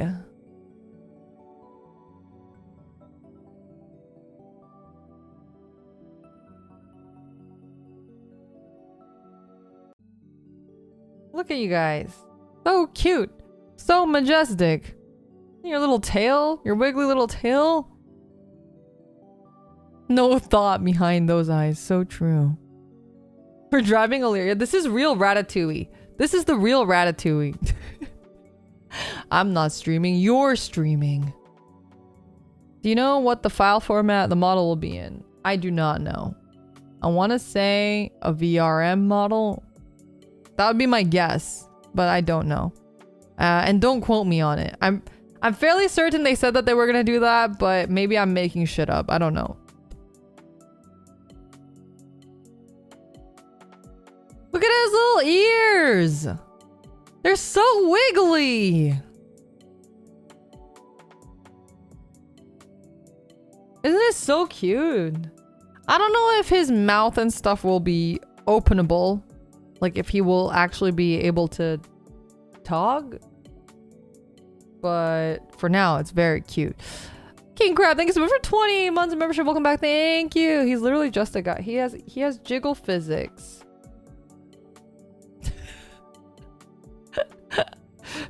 It's his stream now.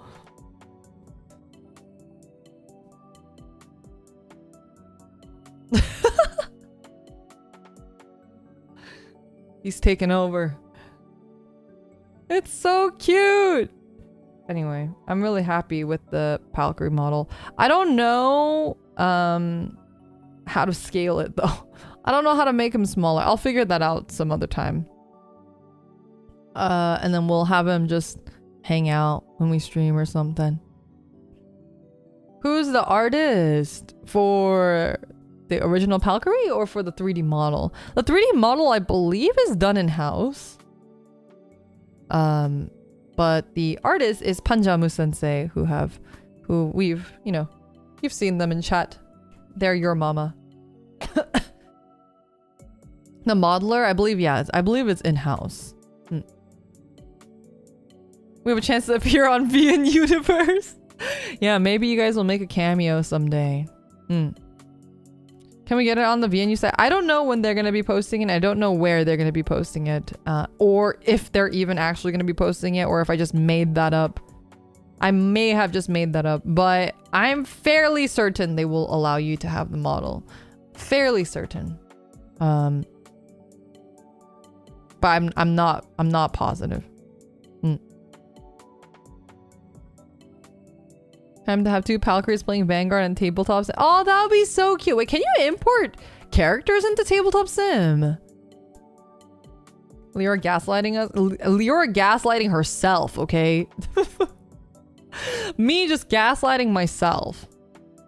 Came to her in a delusion. Well, okay, I asked, I said, can we give this model to the fans? And they said, that's the plan.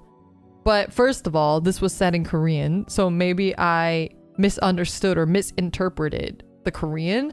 And then two, maybe that was the plan, and maybe now it's not the plan anymore. I don't know. I don't want to promise anything. Don't quote me on things. I'm an unreliable narrator. You guys know that.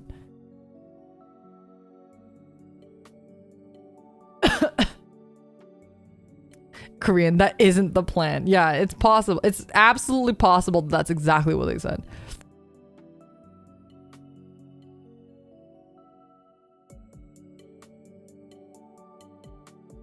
But I don't think it has like facial expressions or movement.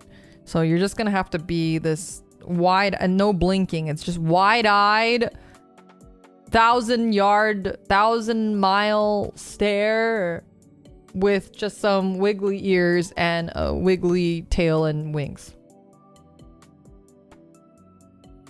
It's so accurate to real life. No, they did an amazing job. It's very true to life. So thank you for the transparency. If it doesn't happen, Glassstaff at least potentially considers it as something to do for us. Yeah, no, they definitely do. I think it was definitely in consideration. So, Big Palkery, thank you so much for the $30 tip. Rejoice, fellow Palkeries, we have risen above the Lyra and will now rule over the street. You guys, it has been all along. It's that meme. It's like, you mean I'm the streamer, and then the other astronaut's like, always has been. I believe that one point there was, just to be completely you guys know I'm all about transparency. I believe there was at some point consideration to allow the VNU like character models to be available for fans to make fan content with. But I don't know if that's still the case. The Palkery, again, that was more recent, but the character model that was like talked about like a long time ago, so I'm not sure if that's still in consideration. So we'll see. Maybe we'll get it, maybe we won't. It would be cool to see like you guys make meme content or whatnot, but I know that there was some concerns over like, I guess, impersonation and stuff, or like defamation of character. I think those were like, obviously those are like some of the concerns that always come with releasing models into the wild. And I think that it's a little bit more safe to do that with mascot characters than it is to do with like our full form characters, right? So yeah, that is, that's why that happened the way that it did.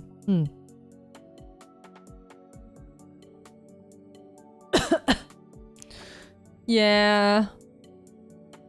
Could you at least give us Wioa? There's no Wioa 3D model. That would be crazy if they made a Wioa 3D model. Then I would have to actually stream with that, because then I'd feel bad that they put all this work into something that I'm never gonna use.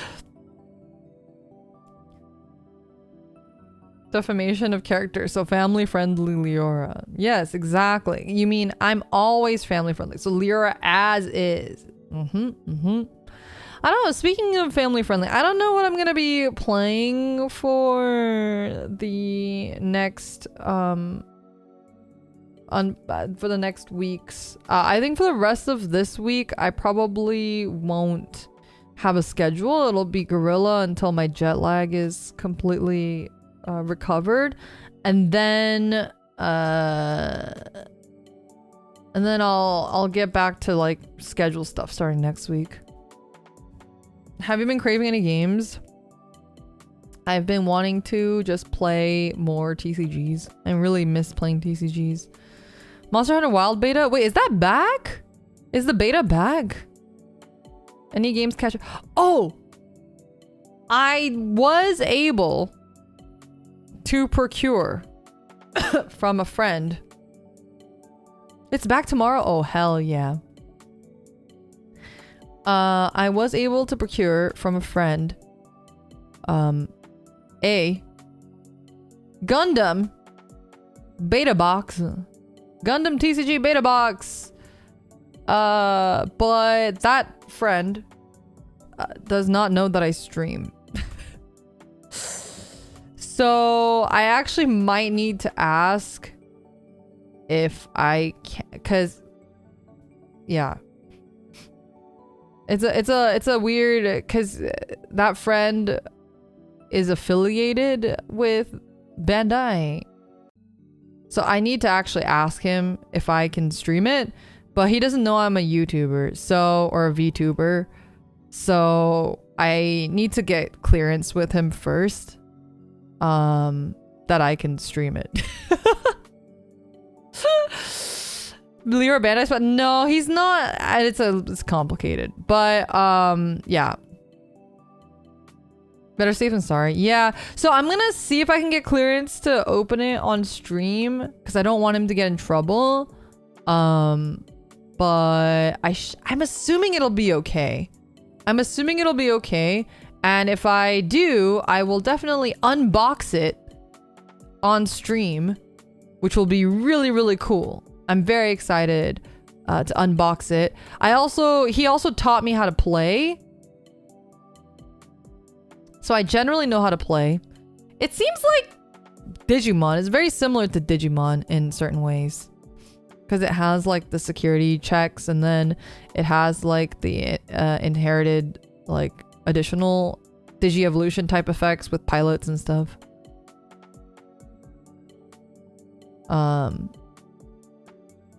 Yeah, so that would be really cool. And do you still plan on playing Me Side? I saw earlier. I might, but actually I might kind of chicken out. I didn't realize that it was like so scary because all the clips that I saw didn't look that scary. And then I watched a couple other people's, like I watched a couple other clips of people and they like known when we raided into her, if you guys were in that stream, she was like really, really scared. And I get really scared really easily. So I don't know. I might chicken out. I'm not sure. We'll see. I've been trying to avoid spoilers, but I'm also just like really easily scared. So we'll see. We'll see. I want to play more Dona Dona, but I gotta figure out stuff for Dona Dona as well. I don't know. I feel like, see, the problem with Dona Dona is I want to play it when I have a lot of time. And I say this about a lot of games, but I don't know if you guys really understand what I mean by that. But like, I don't know, maybe you guys do. Like, you know, when you have certain games that you want to play, but you know it's going to take a lot of time from you to like you're like, oh, if I want to like, I don't know, something like Horizon Zero Dawn is a really good example, I think, of like a game where you're like, if I want to play this game, I feel like I need to commit like 4 hours minimum to like sit down and play this game. And you want to play it and you want to play it so bad, but you just don't know if you have 4 hours to like sit and commit to that, you know? And that's how I feel about Dona Dona every time I play it. Like, I really want to play it, but it's just like, I don't know if I have that energy and time commitment every time I want to play it. Oh, I really want to play Nun Holy because it looks really cool, and you guys know I love me like waifus and I love nuns. But I heard that a lot of people were getting like content stuff from that, monetization stuff issues from Nun Holy. So until that's sorted, I probably can't play Nun Holy.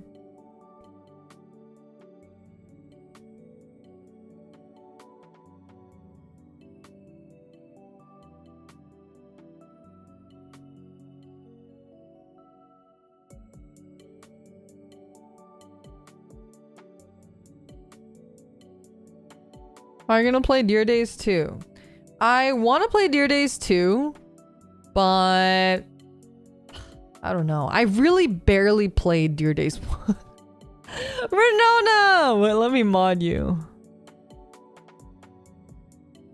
I I really, really barely played Dear Days 1. And I do love Vanguard and I do love playing Vanguard, but playing story mode on Dear Days is pretty rough. But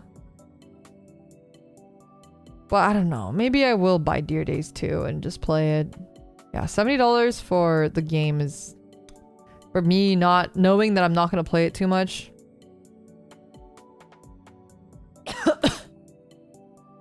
But Mr. Different Fight and I talked about maybe doing a... Because we couldn't do our...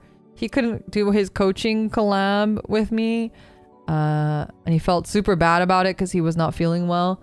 We talked about maybe doing a Dear Days 2 collab instead. So perhaps I will pick up Dear Days 2 and we will play with Mr. Different Fight. That would be pretty cool.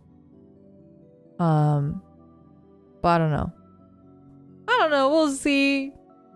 I'll definitely... I've been really itching to play more TCGs recently. I just wish that more TCGs had Sims. And better Sims. And not just like, yeah, whatever Sims. King Crab, thank you so much for the super chat. Hopefully you guys see the panty because I'm kind of cut off here. Oh, that fell from the sky. Very nice. Thank you. Really appreciate it. Master Duel stays winning. It does. Are you going to get into any of the VTuber TCGs? I don't know. What would you... Honest thoughts. Do you guys actually think any of the VTuber TCGs are good? And like... I do genuinely hope that one of them is good, but I really doubt it. Like, it seems like very much more like, yeah, like a collectible game. And I'm kind of like, I don't know. I think they're collectible and that's it. I think they're going to be good for a few sets and then go under after 3 to 6 sets. Also, I wonder if it's like weird, given that I'm not like, it's hard for me to endorse, or like, I guess I'm not endorsing it, but like, I think playing it is an endorsement of it to a certain degree. And I think it's hard when like, it's like a bunch of, it's like a VTuber card game that isn't like Hololive is different because they're kind of just on a rank of their own. But when I'm not myself in it and I'm not actually affiliated with it, I don't know if that, maybe I'm just making it more complicated than it needs to be, but it does feel like a bit of an endorsement. And there is a bit of like a, I don't know all of these content creators and I don't really feel equipped to, I don't know. Like if, for example, if I like open these cards and I don't know who somebody is and I'm like, oh my god, I opened a Shmiura Shmalkyria card.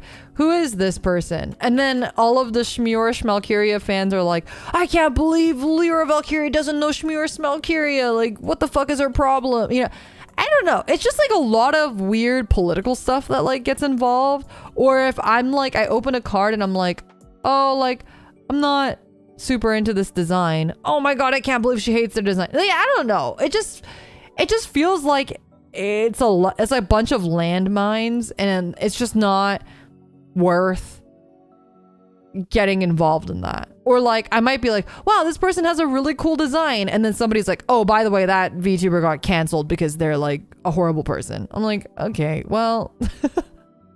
Master, thank you so much for the super chat. Wioa card, please. No! Thank you for the panty. Real, but yeah, that makes sense. Yeah, it's just like, I don't know. It feels just... If I was in the game, then it makes sense for me to involve myself in those things or like to risk those things. But when I'm not in the game, I don't really know if it's like worth that risk. And what is it really gonna I don't know. I feel like a lot of people to like you guys, I feel like not a lot of you guys are actually super invested. And maybe you would be interested to see what kind of thing it is because you're not super invested into it. But like, I'd rather play a game that you guys are more actually like interested in. Like the Gundam TCG one is like a really obvious one, right?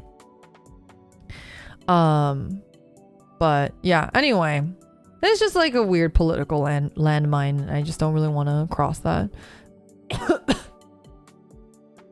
So that's how I stand with the VTuber TCGs.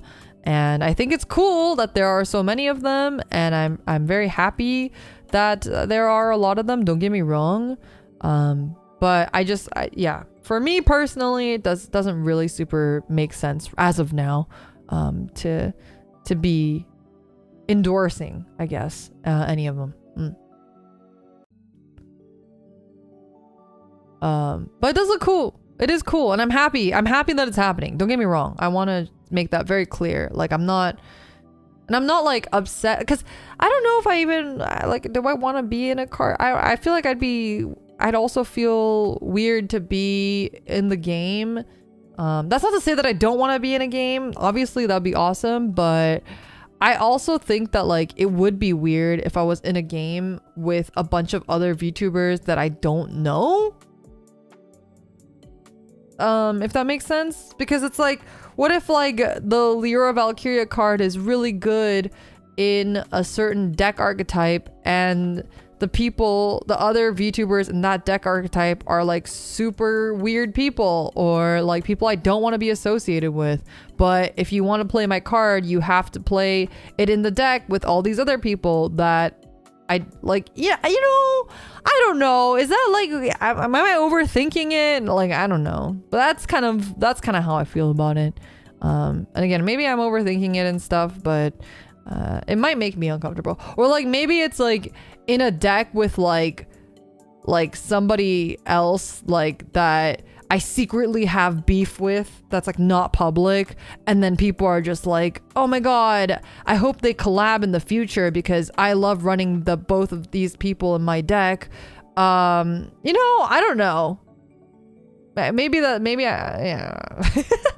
VTuber politics. It's a bit more complex and weird than people actually think it is, I think, behind the scenes too, especially. Anyway, yeah, that's where I stand on all of that stuff. I mean, obviously if I were given the opportunity, I wouldn't say no, but it would be a lie for me to be like, yeah, I really wish I was in one of these things. It's like, well, if there's an opportunity, that's great, and if not, that's also fine. And maybe I'm like kind of a TCG snob, but I really am skeptical. Like, I feel like a lot of these TCGs might not last, and they might just disappear or fade into obscurity. And I don't really want to invest time and money into like, you know, something that might disappear anyway.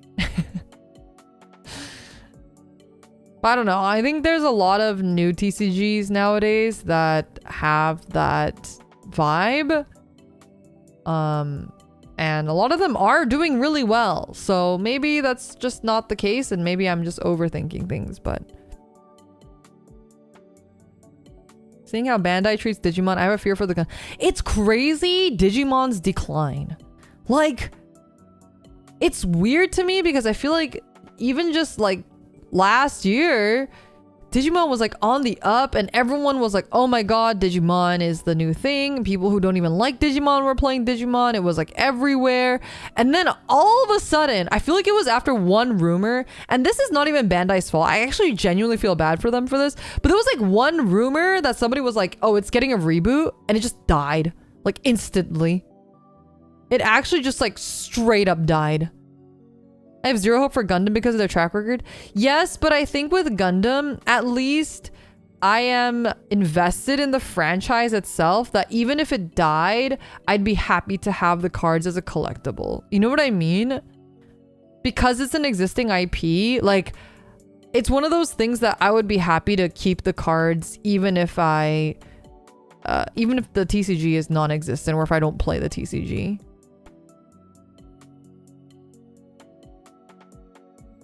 Digimon has rebooted many times before. You know, I don't have it anymore, but I actually had a couple of the really, really old Digimon cards. The really old one from like the fucking 90s, basically. And I don't know where they went though. Super, super old. Like it was a TCG back then, but I didn't know how to play. I just had some of the cards. I don't even know how I had the cards. Also worried about Shadowverse Evolve declining too, at least in my local. Yeah, Shadowverse Evolve. To be fair, Shadowverse Evolve never really popped off in my area.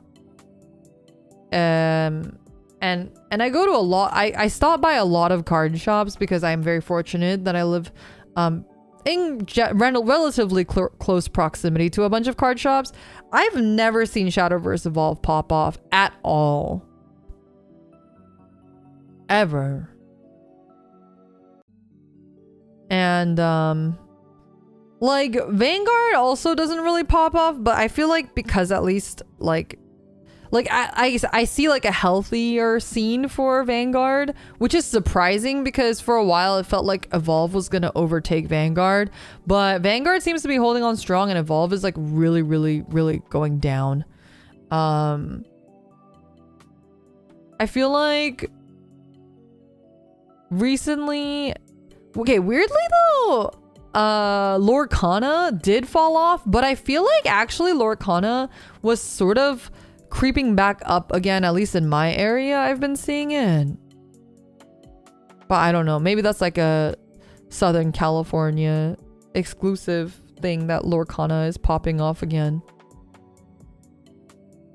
I've seen more Lorcana. Like the way that I can tell usually is if a shop sells singles. Like that's how I've been gauging interest, because obviously I don't know what the local scene is actually like. I don't know if people show up to locals and stuff, but if I see a shop selling singles, usually that's how I know like a game is kind of popping off. And Lorcana was one of those where I didn't really see singles and I just heard about scalpers, and then now I'm actually seeing singles, which feels like really interesting. So it makes me think that it's like coming up again. Why is my nose so itchy? Sorry, I keep itching my nose. It's like the tip of my nose. It feels like there's a cat hair on it or something. Oh, there's a co-op mode in Lorcana now. It's great for family. I see. Magic's having too many collabs. They really are, aren't they? It's like non-stop. Didn't they have like a SpongeBob one or something recently? Lorcana might be just people clearing collections. Yeah, but I think if like LGSs weren't carrying Lorcana singles before, but they're doing it now, it doesn't make me think that that's what it is, you know? Well, it's really surprised me that Union Arena actually did not die. Oh, one of the shops I was at recently, I saw them playing Union Arena, like random people in the store. I haven't seen anyone selling Union Arena, but I saw them playing it. And I just like glanced while I was passing by. It was like a Hunter x Hunter versus Bleach, which is kind of fun. I don't know, I kind of like that.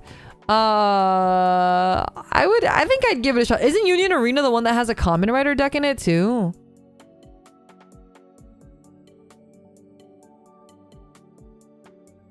And Union Arena, I like the way their cards look a lot more than White Shorts, to be honest.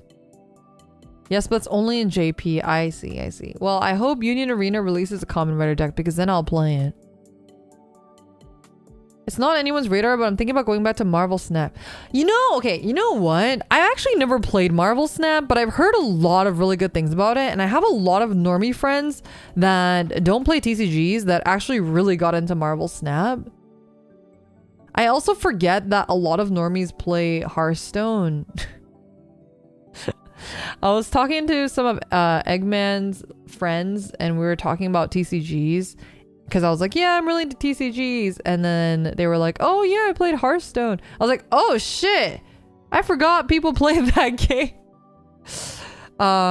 Isn't there like PvE in Hearthstone now? Or is that Runeterra? No, that's Runeterra, isn't it? I dropped off Pocket. I dropped off Pocket a long time ago because I hated the meta. If I hate a meta, I will just stop playing. Hearthstone also has PvP. I see. Or PvE.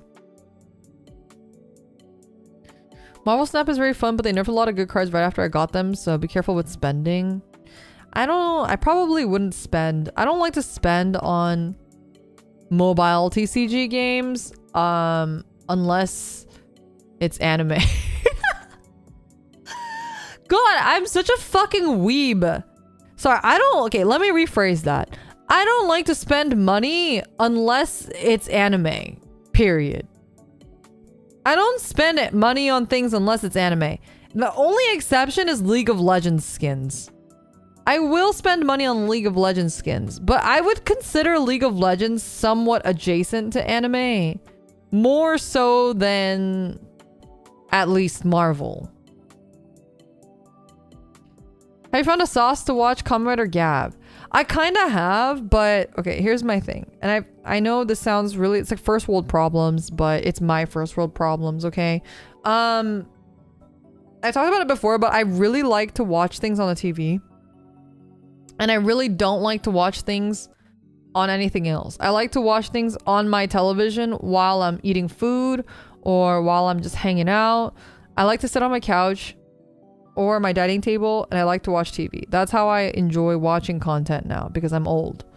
And I have found a sauce for Gab, but I don't have a way of watching it on the TV because I don't have an Apple TV, which I probably should just fucking buy, because there's so many instances of this, of where I'm like, God, if only I had Apple TV, then I could just fucking AirPlay my stupid phone and watch whatever it is I want to watch. But I can't, because the thing that I have doesn't allow me to beam up Kamen Rider on my TV. So yeah, that's my soapbox spiel about why I haven't watched it yet. I should just get an Apple TV. Honestly, at this point, I fucking hate the Apple ecosystem, but normal smart TVs can do it too. My smart TV is kind of dumb. It's an older smart TV, so it can't do AirPlay. It is a Samsung TV. Oh my God, why is my nose so itchy? It's a Samsung TV, and it is a smart TV, but it's like a couple years old, and I looked it up, and apparently after a couple years after my TV is when they started allowing AirPlay. My TV is not very smart. To be fair, I have not purchased my own TV in like 10 years. All of my TVs have been hand-me-down TVs. So, these are roomy. I have one TV that my friend gave me, that Sonic gave me, and then our main TV is Rumi-chan's, I think it's her boyfriend's old TV. So it's a smart TV, and I also have a Chromecast hooked up to it because it's an old smart TV, so a lot of the smart TV functions are really bad and slow. So at least the Chromecast lets me just do a bunch of other stuff. And I got the Chromecast on like a Black Friday sale a couple years ago. So also the smart TV, Rumi-chan's boyfriend lost the remote, so I have a universal remote for it, and so I don't use it very often, so I just use the Chromecast remote for it, which is really nice. Anyway, that's my weird smart TV soapbox spiel about why I don't watch Kamen Rider Gav, which I should. Oh my God, speaking of which, there's a new Precure season now. If you guys are into Precure, I haven't finished Wonderful because the last episode came out while I was on my business trip, so I gotta watch the last episode very soon. But there is a new Precure season. There's so much cat hair on my mic, sorry. And it is idol themed, so you know I gotta watch it. Well, I usually watch all of them, but I haven't started an idol precure, but I'm so happy about Mahou Sky 2. Wait, have you been watching Mahou Sky 2? Is it good? I'm really worried because the Precure 5 Go-Go sequel was bad. So I was worried about the Mahou Sky 2. Because okay, I enjoyed Mahou Sky, but I didn't like love Mahou Sky. Mahou Sky to me was like the wizard of Precures. Like Kamen Rider Wizard, I enjoyed Kamen Rider Wizard enough to watch it to the end, but I didn't like it so much that it was my favorite at all, like by any means. I have many. It's like the mid-tier Kamen Rider. It would be like a solid 5 out of 10. Solid 5 out of 10. And Mahou Sky was exactly the same for me. Solid 5 out of 10. I just want the girls to kiss. Well, they basically canonically have a child. So, and I saw screen caps of the Mahou Sky 2 transformation sequence, and they essentially kiss. So I think we are winning.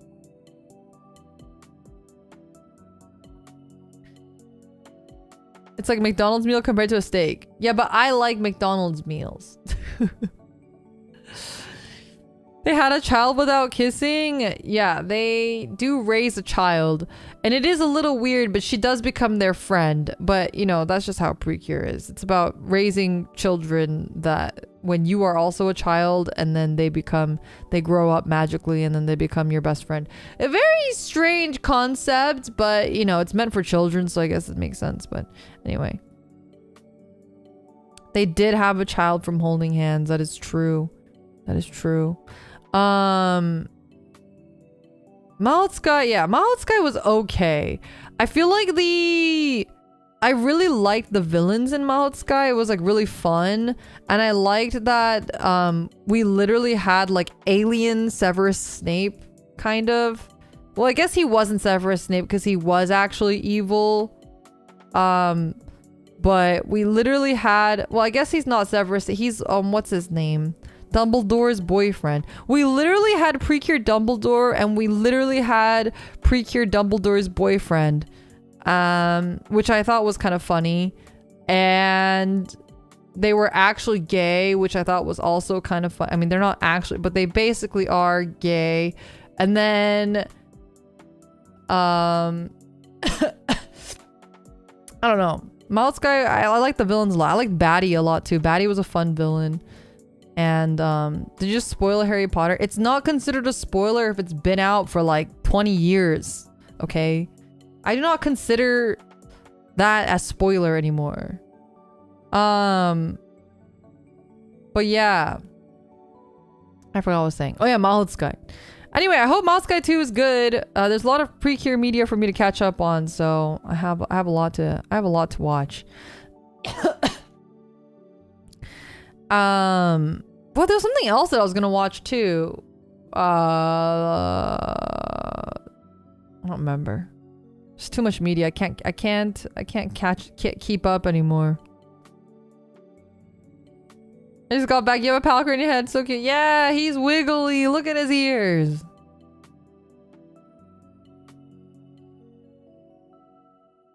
But sorry, my lip is peeling. My lip is peeling. Ah. I'm dying. My body is falling apart. Oh fuck, half the Harry Potter movies are 20 years old. Yeah. I read those books when I was in like elementary school. Like, it's old.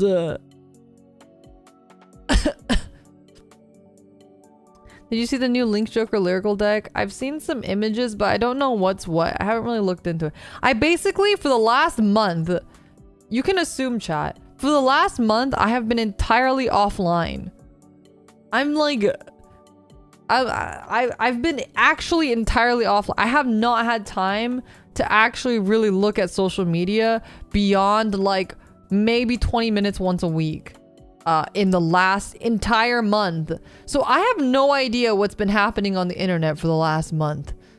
Actually. Like, no idea. Absolutely none. But you know what? It was an incredibly freeing experience. And I've seen some bits and pieces, and I'm glad that I wasn't there. Because I also saw there was a bunch of weird fucking VTuber discourse. And I just... Every time there's stupid VTuber discourse, I'm just like, why are people arguing? Just... If you see someone say something stupid, just fucking ignore them. Just ignore them. Why do we gotta make a call out post or address it, or who cares? It's like, let them have their dumb opinions. I don't give a shit. I think I saw something about like idol culture ruined VTube. I'm like, bitch, you wouldn't have VTubing if idol culture didn't fucking exist. So whatever. But you know what? I don't give a shit. I don't give two shits what people think. I forget what the other one was. I don't know. People just... I don't understand. I don't understand why people feel the need to have their opinions validated or whatever. Like, I don't give two fucks what you think. Enjoy what you want to enjoy the way you want to enjoy it. Why you gotta like fucking shit on other people for things? Like, who cares? Get a life. Don't you have better things to do? You know what? The problem is they don't. You want to hear the real truth? Oh, I don't think anyone's ready for this truth. You don't want to hear the real truth? It's because 90% of VTubers are people who actually don't have jobs and literally don't have anything else better to do with their day-to-day life. Like, actually. Thank you, Cops, for 31 months of membership. I appreciate you. And the problem is they don't have lives outside of this fucking bubble. And they don't have friends outside of this fucking bubble. And maybe they literally gotta touch some grass. Maybe they literally need to talk to people outside of VTubing and realize that the whole world doesn't fucking revolve around you and the internet. Yeah. Surprise. Surprise, the world doesn't revolve around you. It's not about you. I think a lot of people would learn so much from realizing that the world is such a bigger place than they are. Like, if you think about how big the universe is and how insignificant your fucking stupid opinion is, then maybe they would just learn to shut the fuck up. It's just so... I think I'm just old. I think I'm just fucking old. Honestly, that's the problem. I'm too old for this space. It's a bunch of kids, and I'm sure I was like that too when I was a kid, when I was young and dumb. If I had the internet back when I was their age, I probably would have said the same shit too. Don't get me wrong. I'm not saying I'm better. But I was forced to touch grass because we didn't have good internet back in those days. And I was forced to get a fucking job. No one's ready for this truth, but being a VTuber is not a real job. Oh my god, I said it. I said it. Streaming is not working hard. I said it. There are streamers, don't get me wrong, there are streamers that work hard. There are streamers that work hard. And there are streamers where this is their job. I'm not saying that that's not true, but that's like the 0.0001%.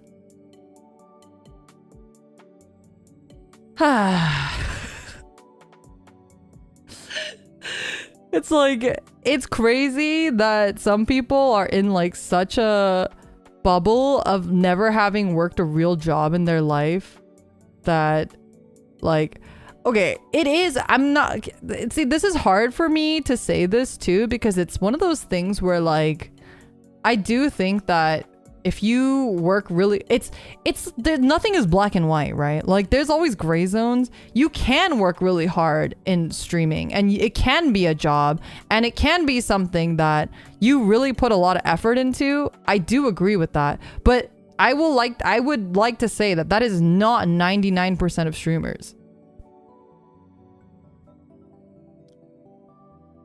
It's like, and a lot of, I think the problem is that there's so many people who think that like, if you just turn on stream and do the bare minimum, that's like, that you're working really hard and you deserve to do this full time and you deserve to get a salary equivalent of somebody who works 9 to 5 every day and actually has a job. And that's not true. And I think they look at people who actually work really hard on their streams and they're like, I stream that much too, but they don't actually realize like how much work those people are putting in. And you know what? I definitely do not think I put in that much work. I really do the bare minimum. Absolutely. Absolutely, I do the bare minimum. And because I have like a life and a job outside of streaming, which is unfortunate. Do I wish I could stream full time? Sure. But I think like in my time also of trying to stream full time for that bit, something I really realized at the end was that I also expected that to a certain degree. I wanted like an easy way out and I wanted to just be able to stream and have money flow in. And I wanted to be able to do that full time and I wanted that for myself. But I think I realized very quickly that you really only get what you're going to put in. And I really wasn't ready to put in like 120% into streaming mentally.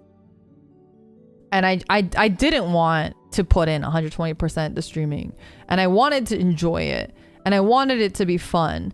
And that's why I decided to get a job again, because one, it was not sustainable, and two, I realized that I wanted to enjoy streaming, and I knew that if I put in 120% into streaming, I wouldn't enjoy it anymore.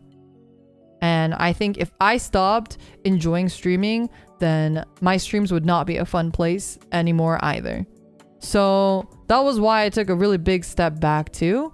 And I really wanted this to be a fun place for me so that it could also be a fun place for you guys. And I genuinely believe in that. And if, you know, for whatever reason, if that works out for me and it does become something that I can sustainably do or whatever, maybe one day I could get to that, but I no longer am even expecting that, even in the slightest. And like, I really, truly I feel like I am really doing the bare minimum. And if you guys think that I do more than that, I appreciate that. But I really, really don't do that much outside of streaming. And like really, really popular, good streamers, you guys wouldn't understand just how much they actually put into their streams to make it quality and to make it good and to be creative and think outside the box. Like, I don't do any of that. I literally just turn on stream and I just fucking yab. Like this stream, what did I do? I did nothing. I had to set up a couple things, but that's about it. You know? I'm just yapping. I'm not just sitting here like I'm doing jack shit. We're just hanging out. We're just having a good time, which is like fine. And it's good if you guys enjoy that, but I don't want to give myself credit where credit is not due.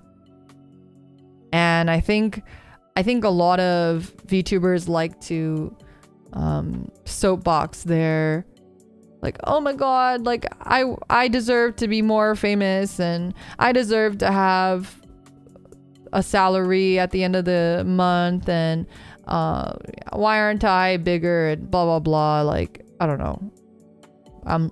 For me, it's like I know exactly why I am where I am, but I'm also really happy doing what I'm doing and I'm happy where like I don't think people are just ready to put that much into streaming, like the actual amount of work. You really, if you want to be successful in streaming, and if you're a streamer, I say this with my whole heart, you really need to put in the effort of if you had an actual 9-to-5 job, and you need to work 9 to 5 outside of streaming.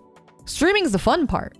Streaming is the part where you get to have a good time and enjoy. Just because you do 9 to 5 streaming time doesn't mean that you're working 9 to 5 hard. You know what I mean? I don't know. That's my soapbox. I'm just a who the fuck knows? I'm just an old fucking lady on the internet that has been very lucky to be able to have fellow old people who enjoy what I have to say and want to hang out and support me in being an old lady. I'm like shaking my cane right now. Shaking my cane.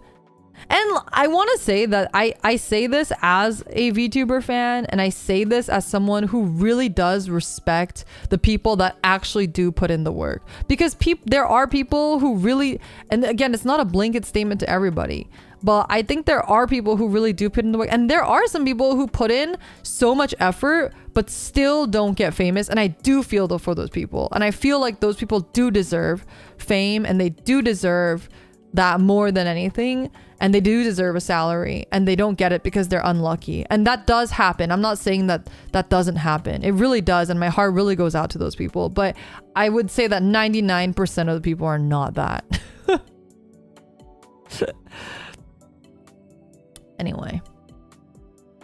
Anyway, I feel like I have so many old lady opinions lately, even like during my company, like the things.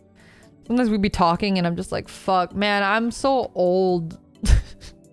Everybody here is so young and youthful and full of energy. And like their understanding of like business is so different than mine. And it's not to say that anyone's like right or wrong, but you know, I can't believe Lyra thinks all streamers are slack. So true. I love old lady opinions. Get to bed, grandma. So true. Yeah. I started mentoring a high school intern at work today. Oh my god. Oh my god. It was like, I saw an idol and she was born in 2001 and someone was like, yay, 24-year-old idol. I was like, 2001 is 24 years old. I was like, whoa. I was like, actually, like, I went into like shock. Have you guys seen those memes, those like Instagram reels or whatever of like the bartenders where they like get someone's driver's license and they look at the age and they're like, oh, 2004, like, oh, you can't, sorry, drinking age is 21, and they're like, I am 21, and then like they're pouring them the drink but they're like really sad. Have you guys seen that? Oh god, did you hear my Slack notification? Saw that one? Yeah, that was... Oh, no? Okay, good. That one's so funny. It was like, actually... like, literally watching that is like me with VTubing and also idols. I've seen the one where the cop pulls over a kid and realizes they're old enough. Oh, I haven't seen that one. Also, I thought it was interesting that in Denmark, the age to drink is to buy alcohol is 16. But it's like a certain percentile, and then above a certain percentile, you have to be 19. But I thought that was pretty interesting as well. And then Eggman was saying that sometimes when he was younger, he and his friends would go over to Denmark to buy alcohol because it was legal there, because you couldn't do that in Sweden because the drinking age is higher.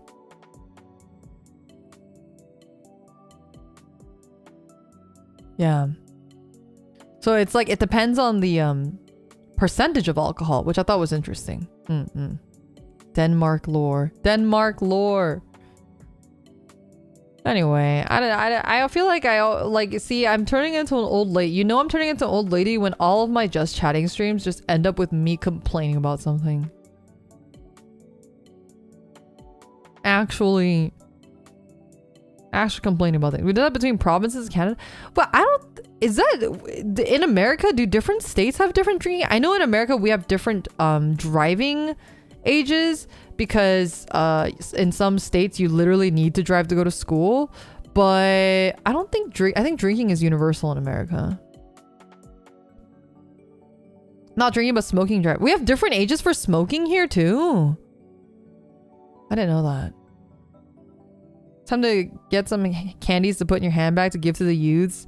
Oh my god, speaking of which, I received some at the conference. We had a couple people who were from other places in Europe, and I received Irish caramels and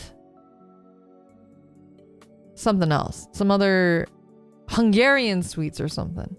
So I gotta try those. I haven't tried those because I've been sick. I heard it just tastes like sugar though. And I don't like things sticking to my teeth. And so if they really are caramels, I might not like them very much. Hawaii at least is different. Oh, I see. I'm waiting for a Lyra complaining about grocery stream. Groceries? Okay, do I have anything to complain about groceries? I went to the grocery market today actually. We need a live reaction with your sister. Okay, I'll save that. I'll save that for a live reaction. Do a hand cam. I feel like I have a lot of things to complain about the groceries. The egg. Oh wait, I heard about the egg prices. I haven't seen them because actually the grocery store I went to today, and I think they did this on purpose. The eggs didn't have a price, which felt sketchy, so I didn't buy them because I'm pretty sure the grocery store near my house, because I went to one that was a little bit further, the one near my house, I'm pretty sure the eggs are at they might be at normal prices because last time we had an egg problem it was normal prices, so I gotta change it. They hide it. It's now market price. Wait, what the fuck is this? A stock market? $1.10 in New York for one egg. Huh? What the fuck? But you know, this happens all the time. I feel like last time this happened, the egg prices shot up too. I'm probably gonna ask my parents to get me a thing of eggs at Costco. Surely Costco is not too crazy. Define normal because I see a dozen eggs for anywhere between $8 to $10. Holy shit. For a dozen egg is $14. Oh, it's bad at Costco too. Oh my god. What is that? The egg recession, the great egg recession. I eat a lot of eggs too. In Sydney it's so bad. Wait, it's bad outside of the US too? $19. It would be cheaper to buy a hen and produce your own eggs at this point. You know, I've always wanted to do that, but I feel like caring for birds, because I really like birds, but every time I've looked up caring for birds, it seems like really difficult. It seems like really difficult to care for birds properly, and like sanitary stuff too. I've always wanted to have like chickens because it's like, you know, seems like a cool idea, especially when I lived in a bigger like place that had a bit of a yard. I can't do that now because I live in like a proper apartment, but the last place we lived at, I feel like we could have had chickens, but guess I'm lucky here. $3 for a dozen. What? Well, that's the normal price. That's what I'm used to. I got groceries delivered from Kroger in Ohio and a dozen eggs were pretty normal price. You're lucky. You're in a lucky area. Speaking of rising prices, I now have to pay import tax for VTuber merch. Yep. Those tariffs, am I right? Yeah, it's like I left for a month. I was gone for a month and I came back, and then now it's like, what the fuck is everything's on fire. I just got here. But it's okay. This is just how it always is, I feel like. It's always on fire. Everything's always on fire. It's the pizza man meme. It literally is. But it's fine. Well, we'll get through it. It's tough times now, but things will be better, you know. It was on fire before you left literal. Oh, true. It was on literal fire and now it's on metaphorical fire. At least the fires are out. I think it rained today. Maybe. Not in my area directly, I don't think, but it was raining at the grocery store when I got there. Time to stock up on peanut. Wait, why peanut butter? Wait, why peanut butter specifically? Actually, I should buy peanut butter. I've been meaning to buy because peanut butter is really good. I don't like to eat peanut butter, but it is good for like making sauces. It just lasts a long time. I see. And toilet paper. I do have a lot of toilet paper in my house right now.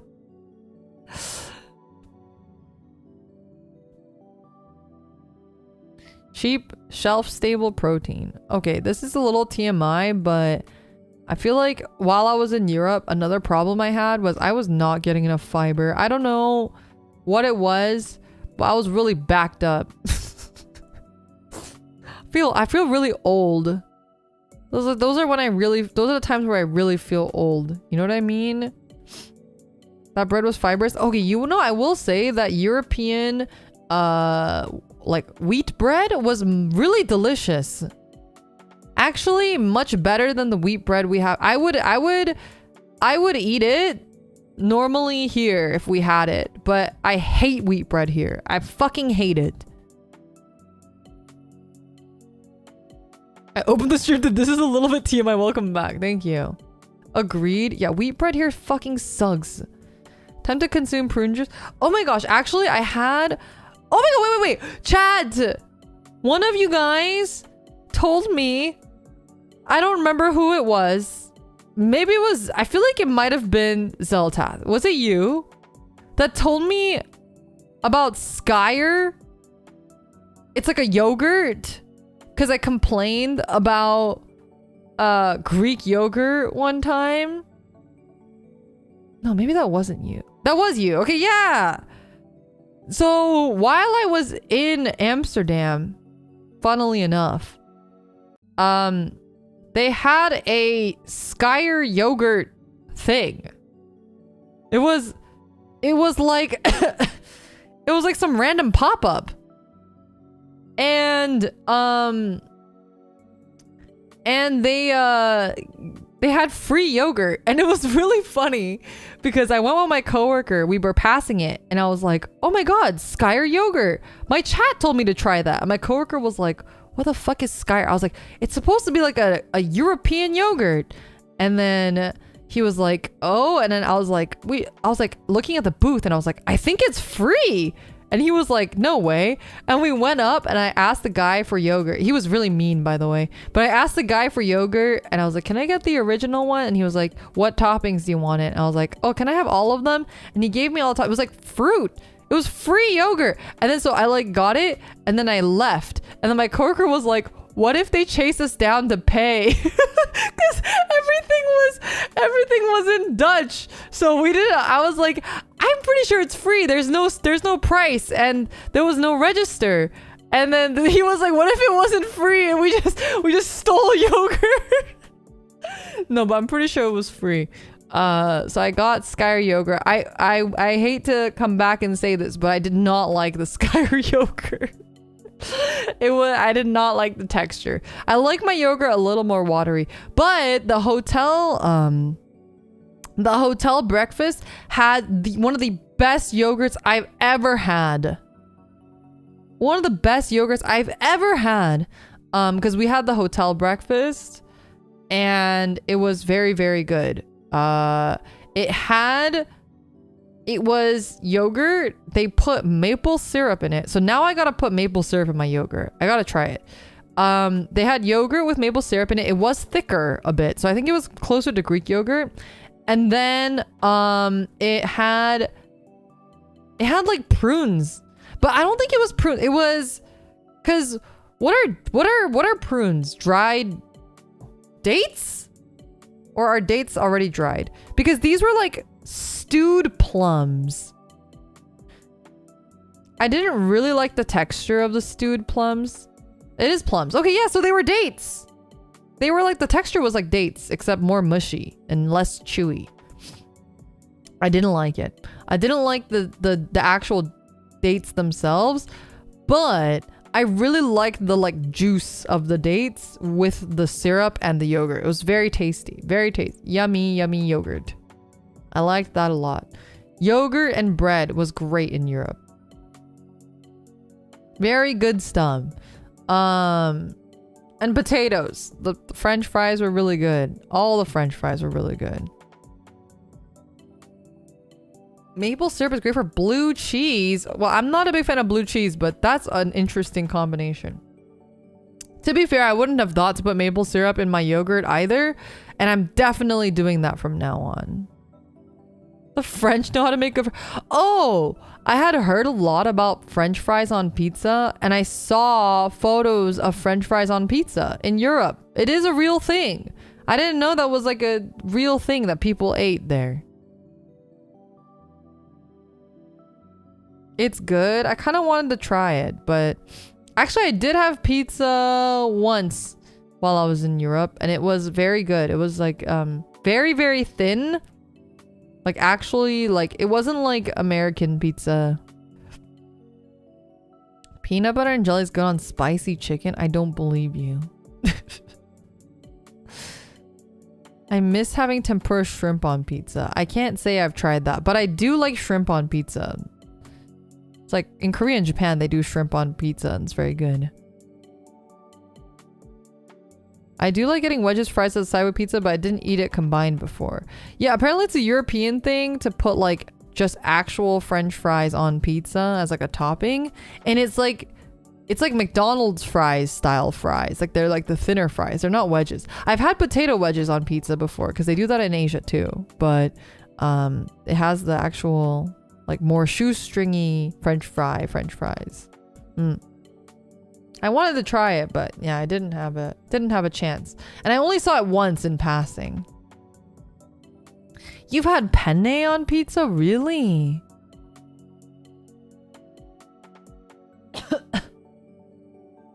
Okay, we've been chatting for 3 hours. Holy shit. Last time I checked the clock, it had been an hour and a half. And then I went on fucking a rant. Penne vodka pizza is super common. Really? Mac and cheese pizza? I can't say I've had mac and cheese pizza, but it sounds like something I'd like. Penne vodka slice. I guess that's a thing. I've never had that. Never underestimate the power of a yap. Time flies at a bit of a tangent. Yeah. Horse meat pizza. Can't say I've had that. How long do we need to chat to beat the jet lag? True. What time is it? It's 7. I probably should eat. I haven't been eating. I haven't been eating because I've been sleeping. First of all, I slept like 20 hours yesterday, so that definitely did it. But, oh, I didn't talk about this, but I also have been really sick. I don't know. I mean, I have talked about how sick I am, but I've been like, so that's like the flu sick, but I've also been like stomach sick, and I don't know what it is. I feel like it might be a stomach bug or something, or maybe I've just had too much ibuprofen. I don't fucking know. But I also threw up on the airplane on my way here. I had a really bad experience on my flight back to the US. And I threw up on the plane, which is now the second time in my life that I've thrown up on a plane in this, and it was in the span of like 6 months of each other, maybe not even 6, like 4 months of each other. And I really dislike throwing up in planes. Who would have known that throwing up in planes really sucks? But that was horrible, and I feel like I haven't fully recovered from that either, whatever the fuck that was. So I haven't really properly been eating either. I haven't been eating properly, and I don't know what to eat, you know? Like when you're this sick. Not sure. Not sure what the... I had like an... Rumi-chan made an egg drop soup, so I had some egg drop. I didn't know egg prices were that high, so we had egg drop soup. Maybe in retrospect that was a bad idea. But I bought some groceries today for like chicken wraps, and also because I don't know, I saw a bunch of wraps in Europe and made me want to eat wraps all of a sudden. So I bought some wrap ingredients. I was like, I don't know what to call that. Yeah, wrap ingredients. And then I bought some pasta ingredients, so I'll probably make some pasta tomorrow. And I want to make a wrap for dinner, but I might just sleep. When should I sleep? Maybe I can... I don't know if I can tough it out till 10 p.m. 10 p.m. sounds like a stretch. Maybe 9 p.m. Honestly, when I was in Europe, I was so like tired and sick and like exhausted from walking so much that I actually slept around 9 to 10 p.m. every day anyway. And then I would wake up at like 8.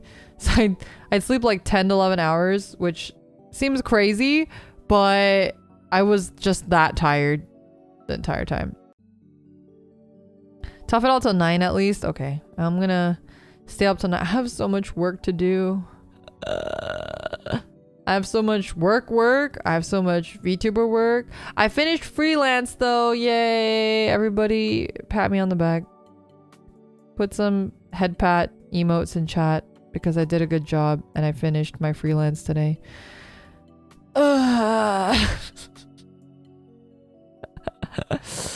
Oh, I need to stop agreeing to things.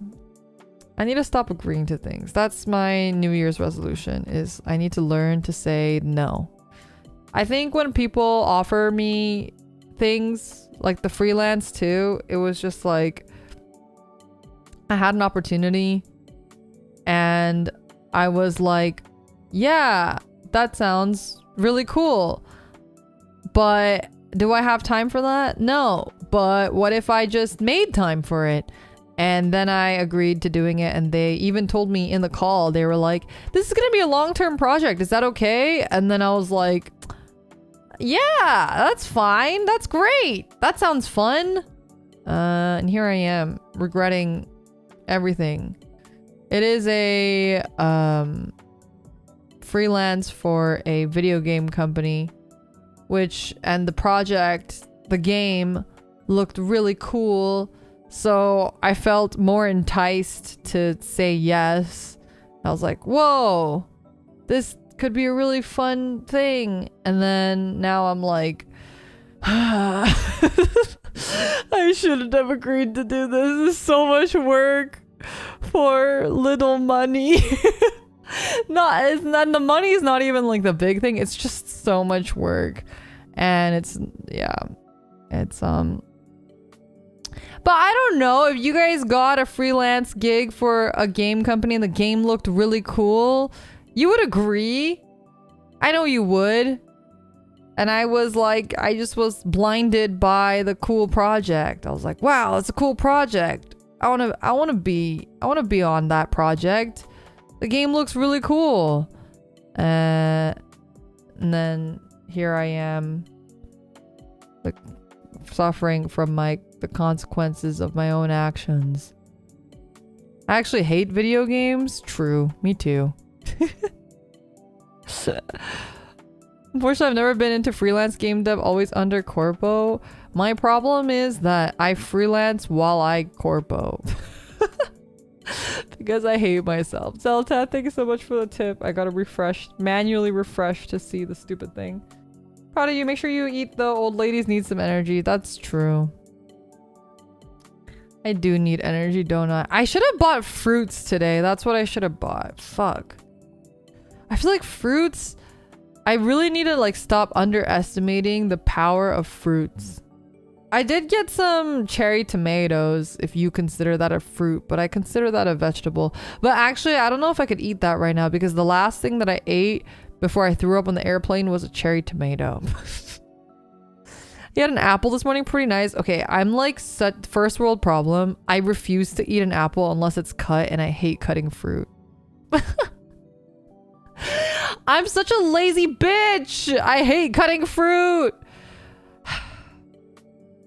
I'm so fucking lazy.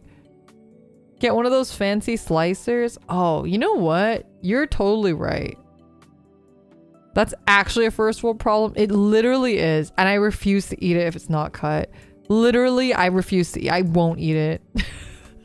I won't eat it if it's not cut. The only fruit that I really will go out of my way to cut because I like it so much are nectarines. Nectarines are the one fruit I will suffer cutting the fruit because I like nectarines so much. But apples, I like enough that I'll eat it if it's cut for me, but I won't cut them myself. That's me with mango. No, I hate cutting mangoes so much. Cutting mangoes are a fucking nightmare. It's like, I'm just bad. Okay, first of all, I will admit to this. I'm just bad at cutting fruit. I think that's part of my problem. I'm bad at cutting fruit. I'm bad with a knife, okay? I'm just not good at cutting things. And mangoes, every time I cut a mango, it's like a fucking horror show. There's just mango juice everywhere. It's like a mess. It's just so bad. Okay, you know what? The thing about pomegranates is my mom has a pomegranate tree, so sometimes she does give me pomegranates, but pomegranates, I can't eat too many of them because they have that very dry taste. Do you know what I'm talking about? It's like when you eat a pomegranate, your mouth feels dry, and I don't like that feeling. I'm a very texture sensitive person, and something about pomegranates just really kind of makes my mouth uncomfortable. Bad with a knife, that's why you have a sword. Exactly. But do you know how hard it is to cut fruit with a sword? A Palcree was spawned in to cut the fruits for you. God, I wish. I wish.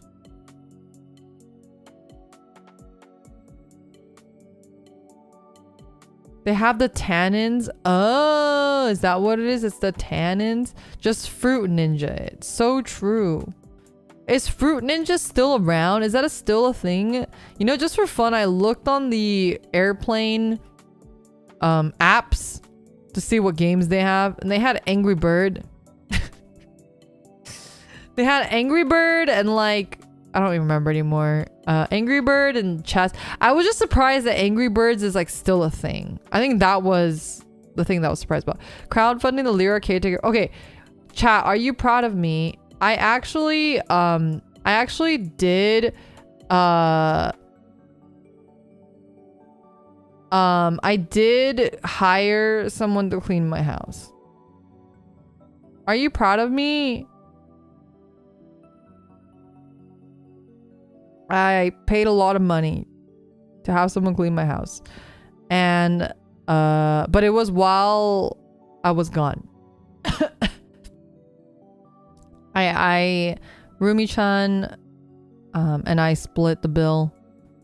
Yeah, they cleaned the fridge, so the fridge is clean. And they didn't clean my room though, because I couldn't afford to clean the room. Because it was really expensive. It was like X amount of dollars per hour, and they had spent a lot of, and I thought maybe they would get to the bedrooms, but they had spent a lot of time because our kitchen was very dirty, I guess. The kitchen and bathroom took them a really long time. So yeah. So I was like, I can't afford to have them clean my bedroom as well. So it's just, yeah, all the time was spent in the kitchen and bathroom. Oh, and the living room too. They cleaned the living room as well. What was the state of your kitchen? Well, not good, apparently. But they really like cleaned.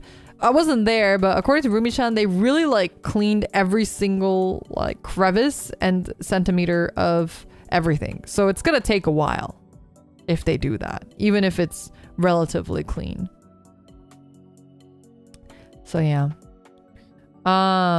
Speaking of which, I got an I gotta clean the bathtub again because the fucking bathtub, there's two things. One, the drain is not properly designed, so the water doesn't always, like after I shower, there's still a bit of a pool of water and it literally just has to evaporate in the air for the water to go away. So sometimes there like mold accrues there, so I just have to like clean it occasionally. And second of all, yesterday I took a bath and I used a bath salt, not the kind that you get high off of, but the kind that you actually put in the bath.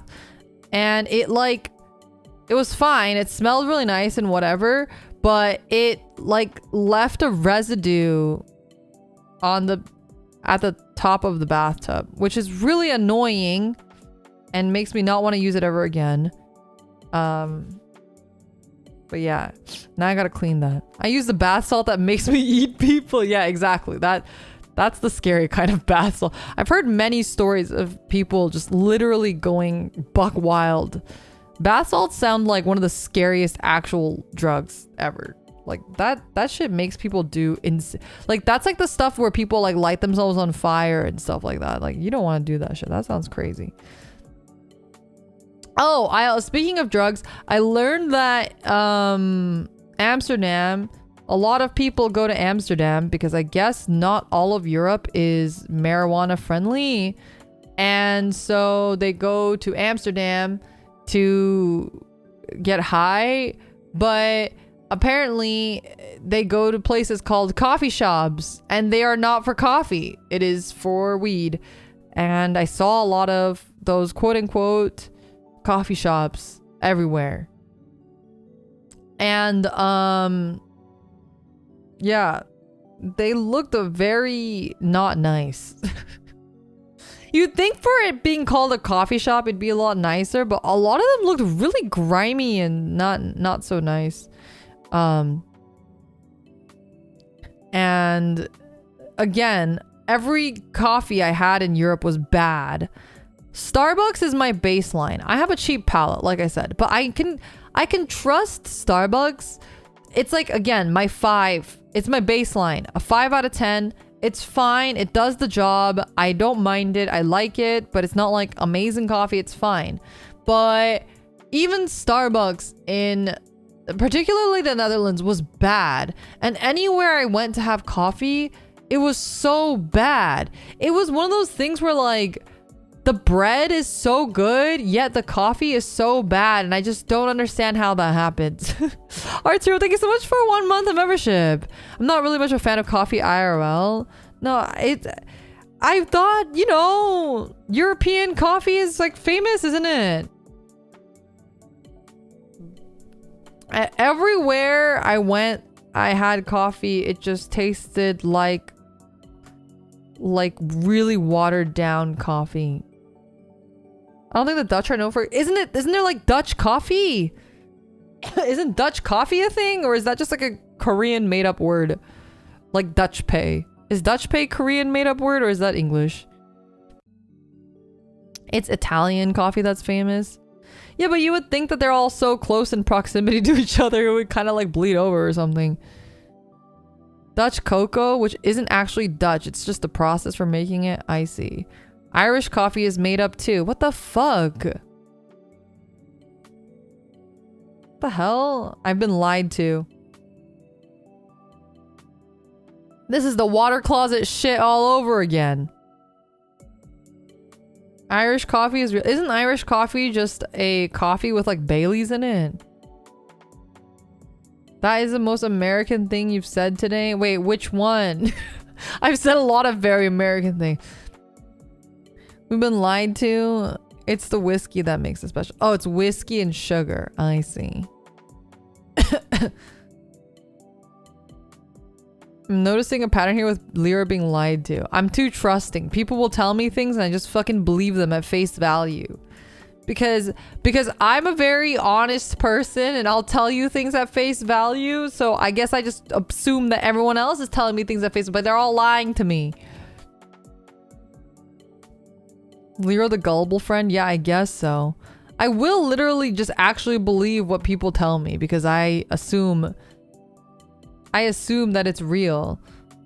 Which is why I start doubting things. Like the whole fucking apple juice fiasco is like, because I start doubting myself.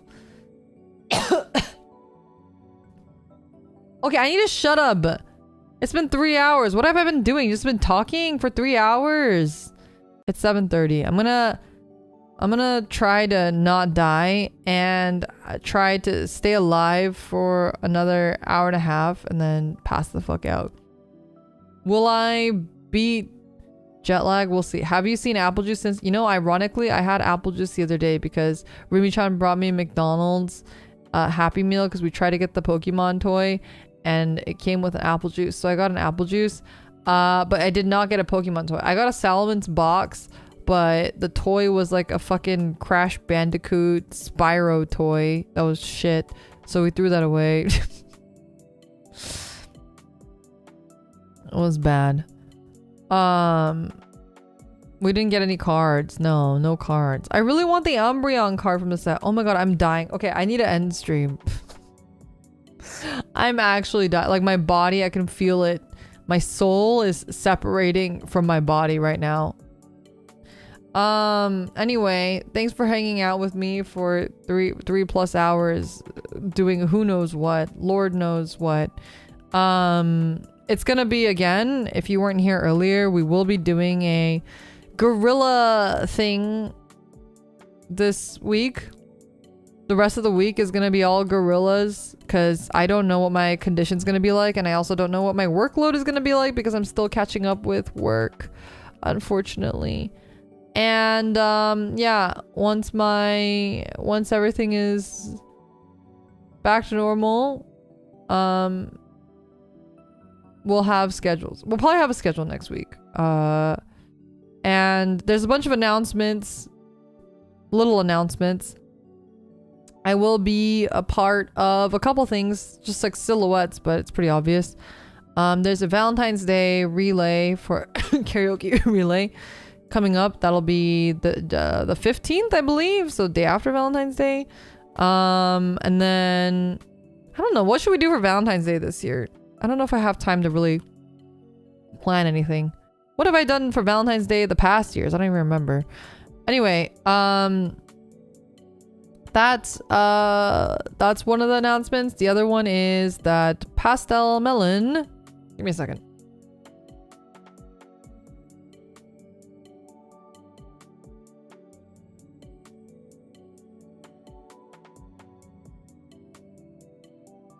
Wasn't it Wioa? I think Wioa has been an April Fool's thing, typically. Yeah, maybe like but the baking setup for this apartment's a little bit hard, but we'll see.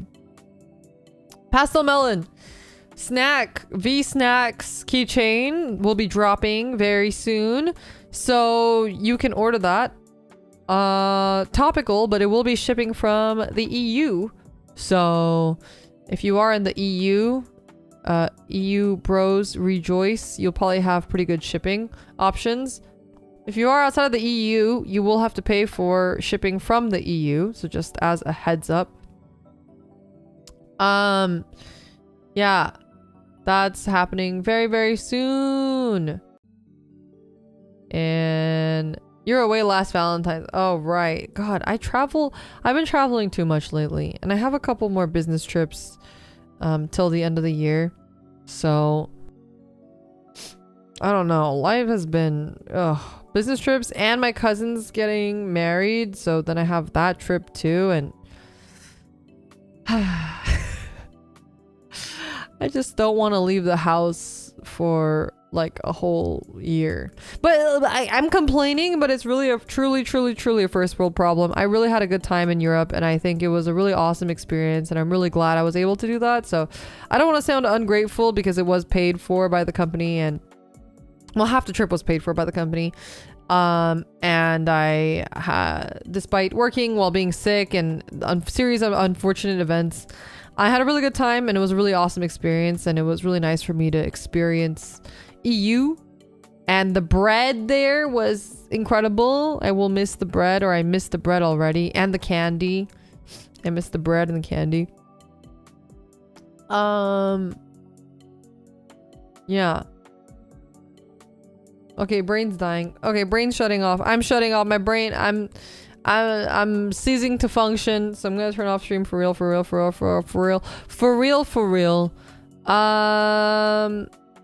Anyway. I miss you guys. I hope you guys enjoyed today, even though we didn't do anything special and we just hung out. But I love hanging out with you guys. It's always fun to chat. Sorry for going on my weird old lady yapping, ranting sprees. Sometimes I just do that. I get triggered because that's what happens when you're old. You just get triggered for no fucking reason because you have nothing better to complain about and such. Or something. Red Sky Kai, thank you so much for 28 months of membership. Miss you too. Thank you guys, and thank you guys for all the sweet messages and art and all that stuff while I was gone. I really do appreciate it. It means a lot to me. And yeah. Okay. Pray that I don't sleep for 20 hours this time and that I can get over jet lag. And that my legs will stop hurting because they are still hurting because I'm old. I wonder how long it'll take me to recover from this, you know? Anyway. 19-hour nap, let's fucking go. Let's hope not. Let's hope not. Okay, Leo Tsu! I'll see you guys. If all goes well, if I get ahead of my work, this is like really fingers crossed. We'll try to stream tomorrow. If not, definitely the day after. I don't know what we'll stream. If we are feeling good, we'll try Dona. If we are not feeling good, I might just try to do like a chill game or something. Something I don't have to think too hard. We'll see. Okay, see you guys later. Bye-bye.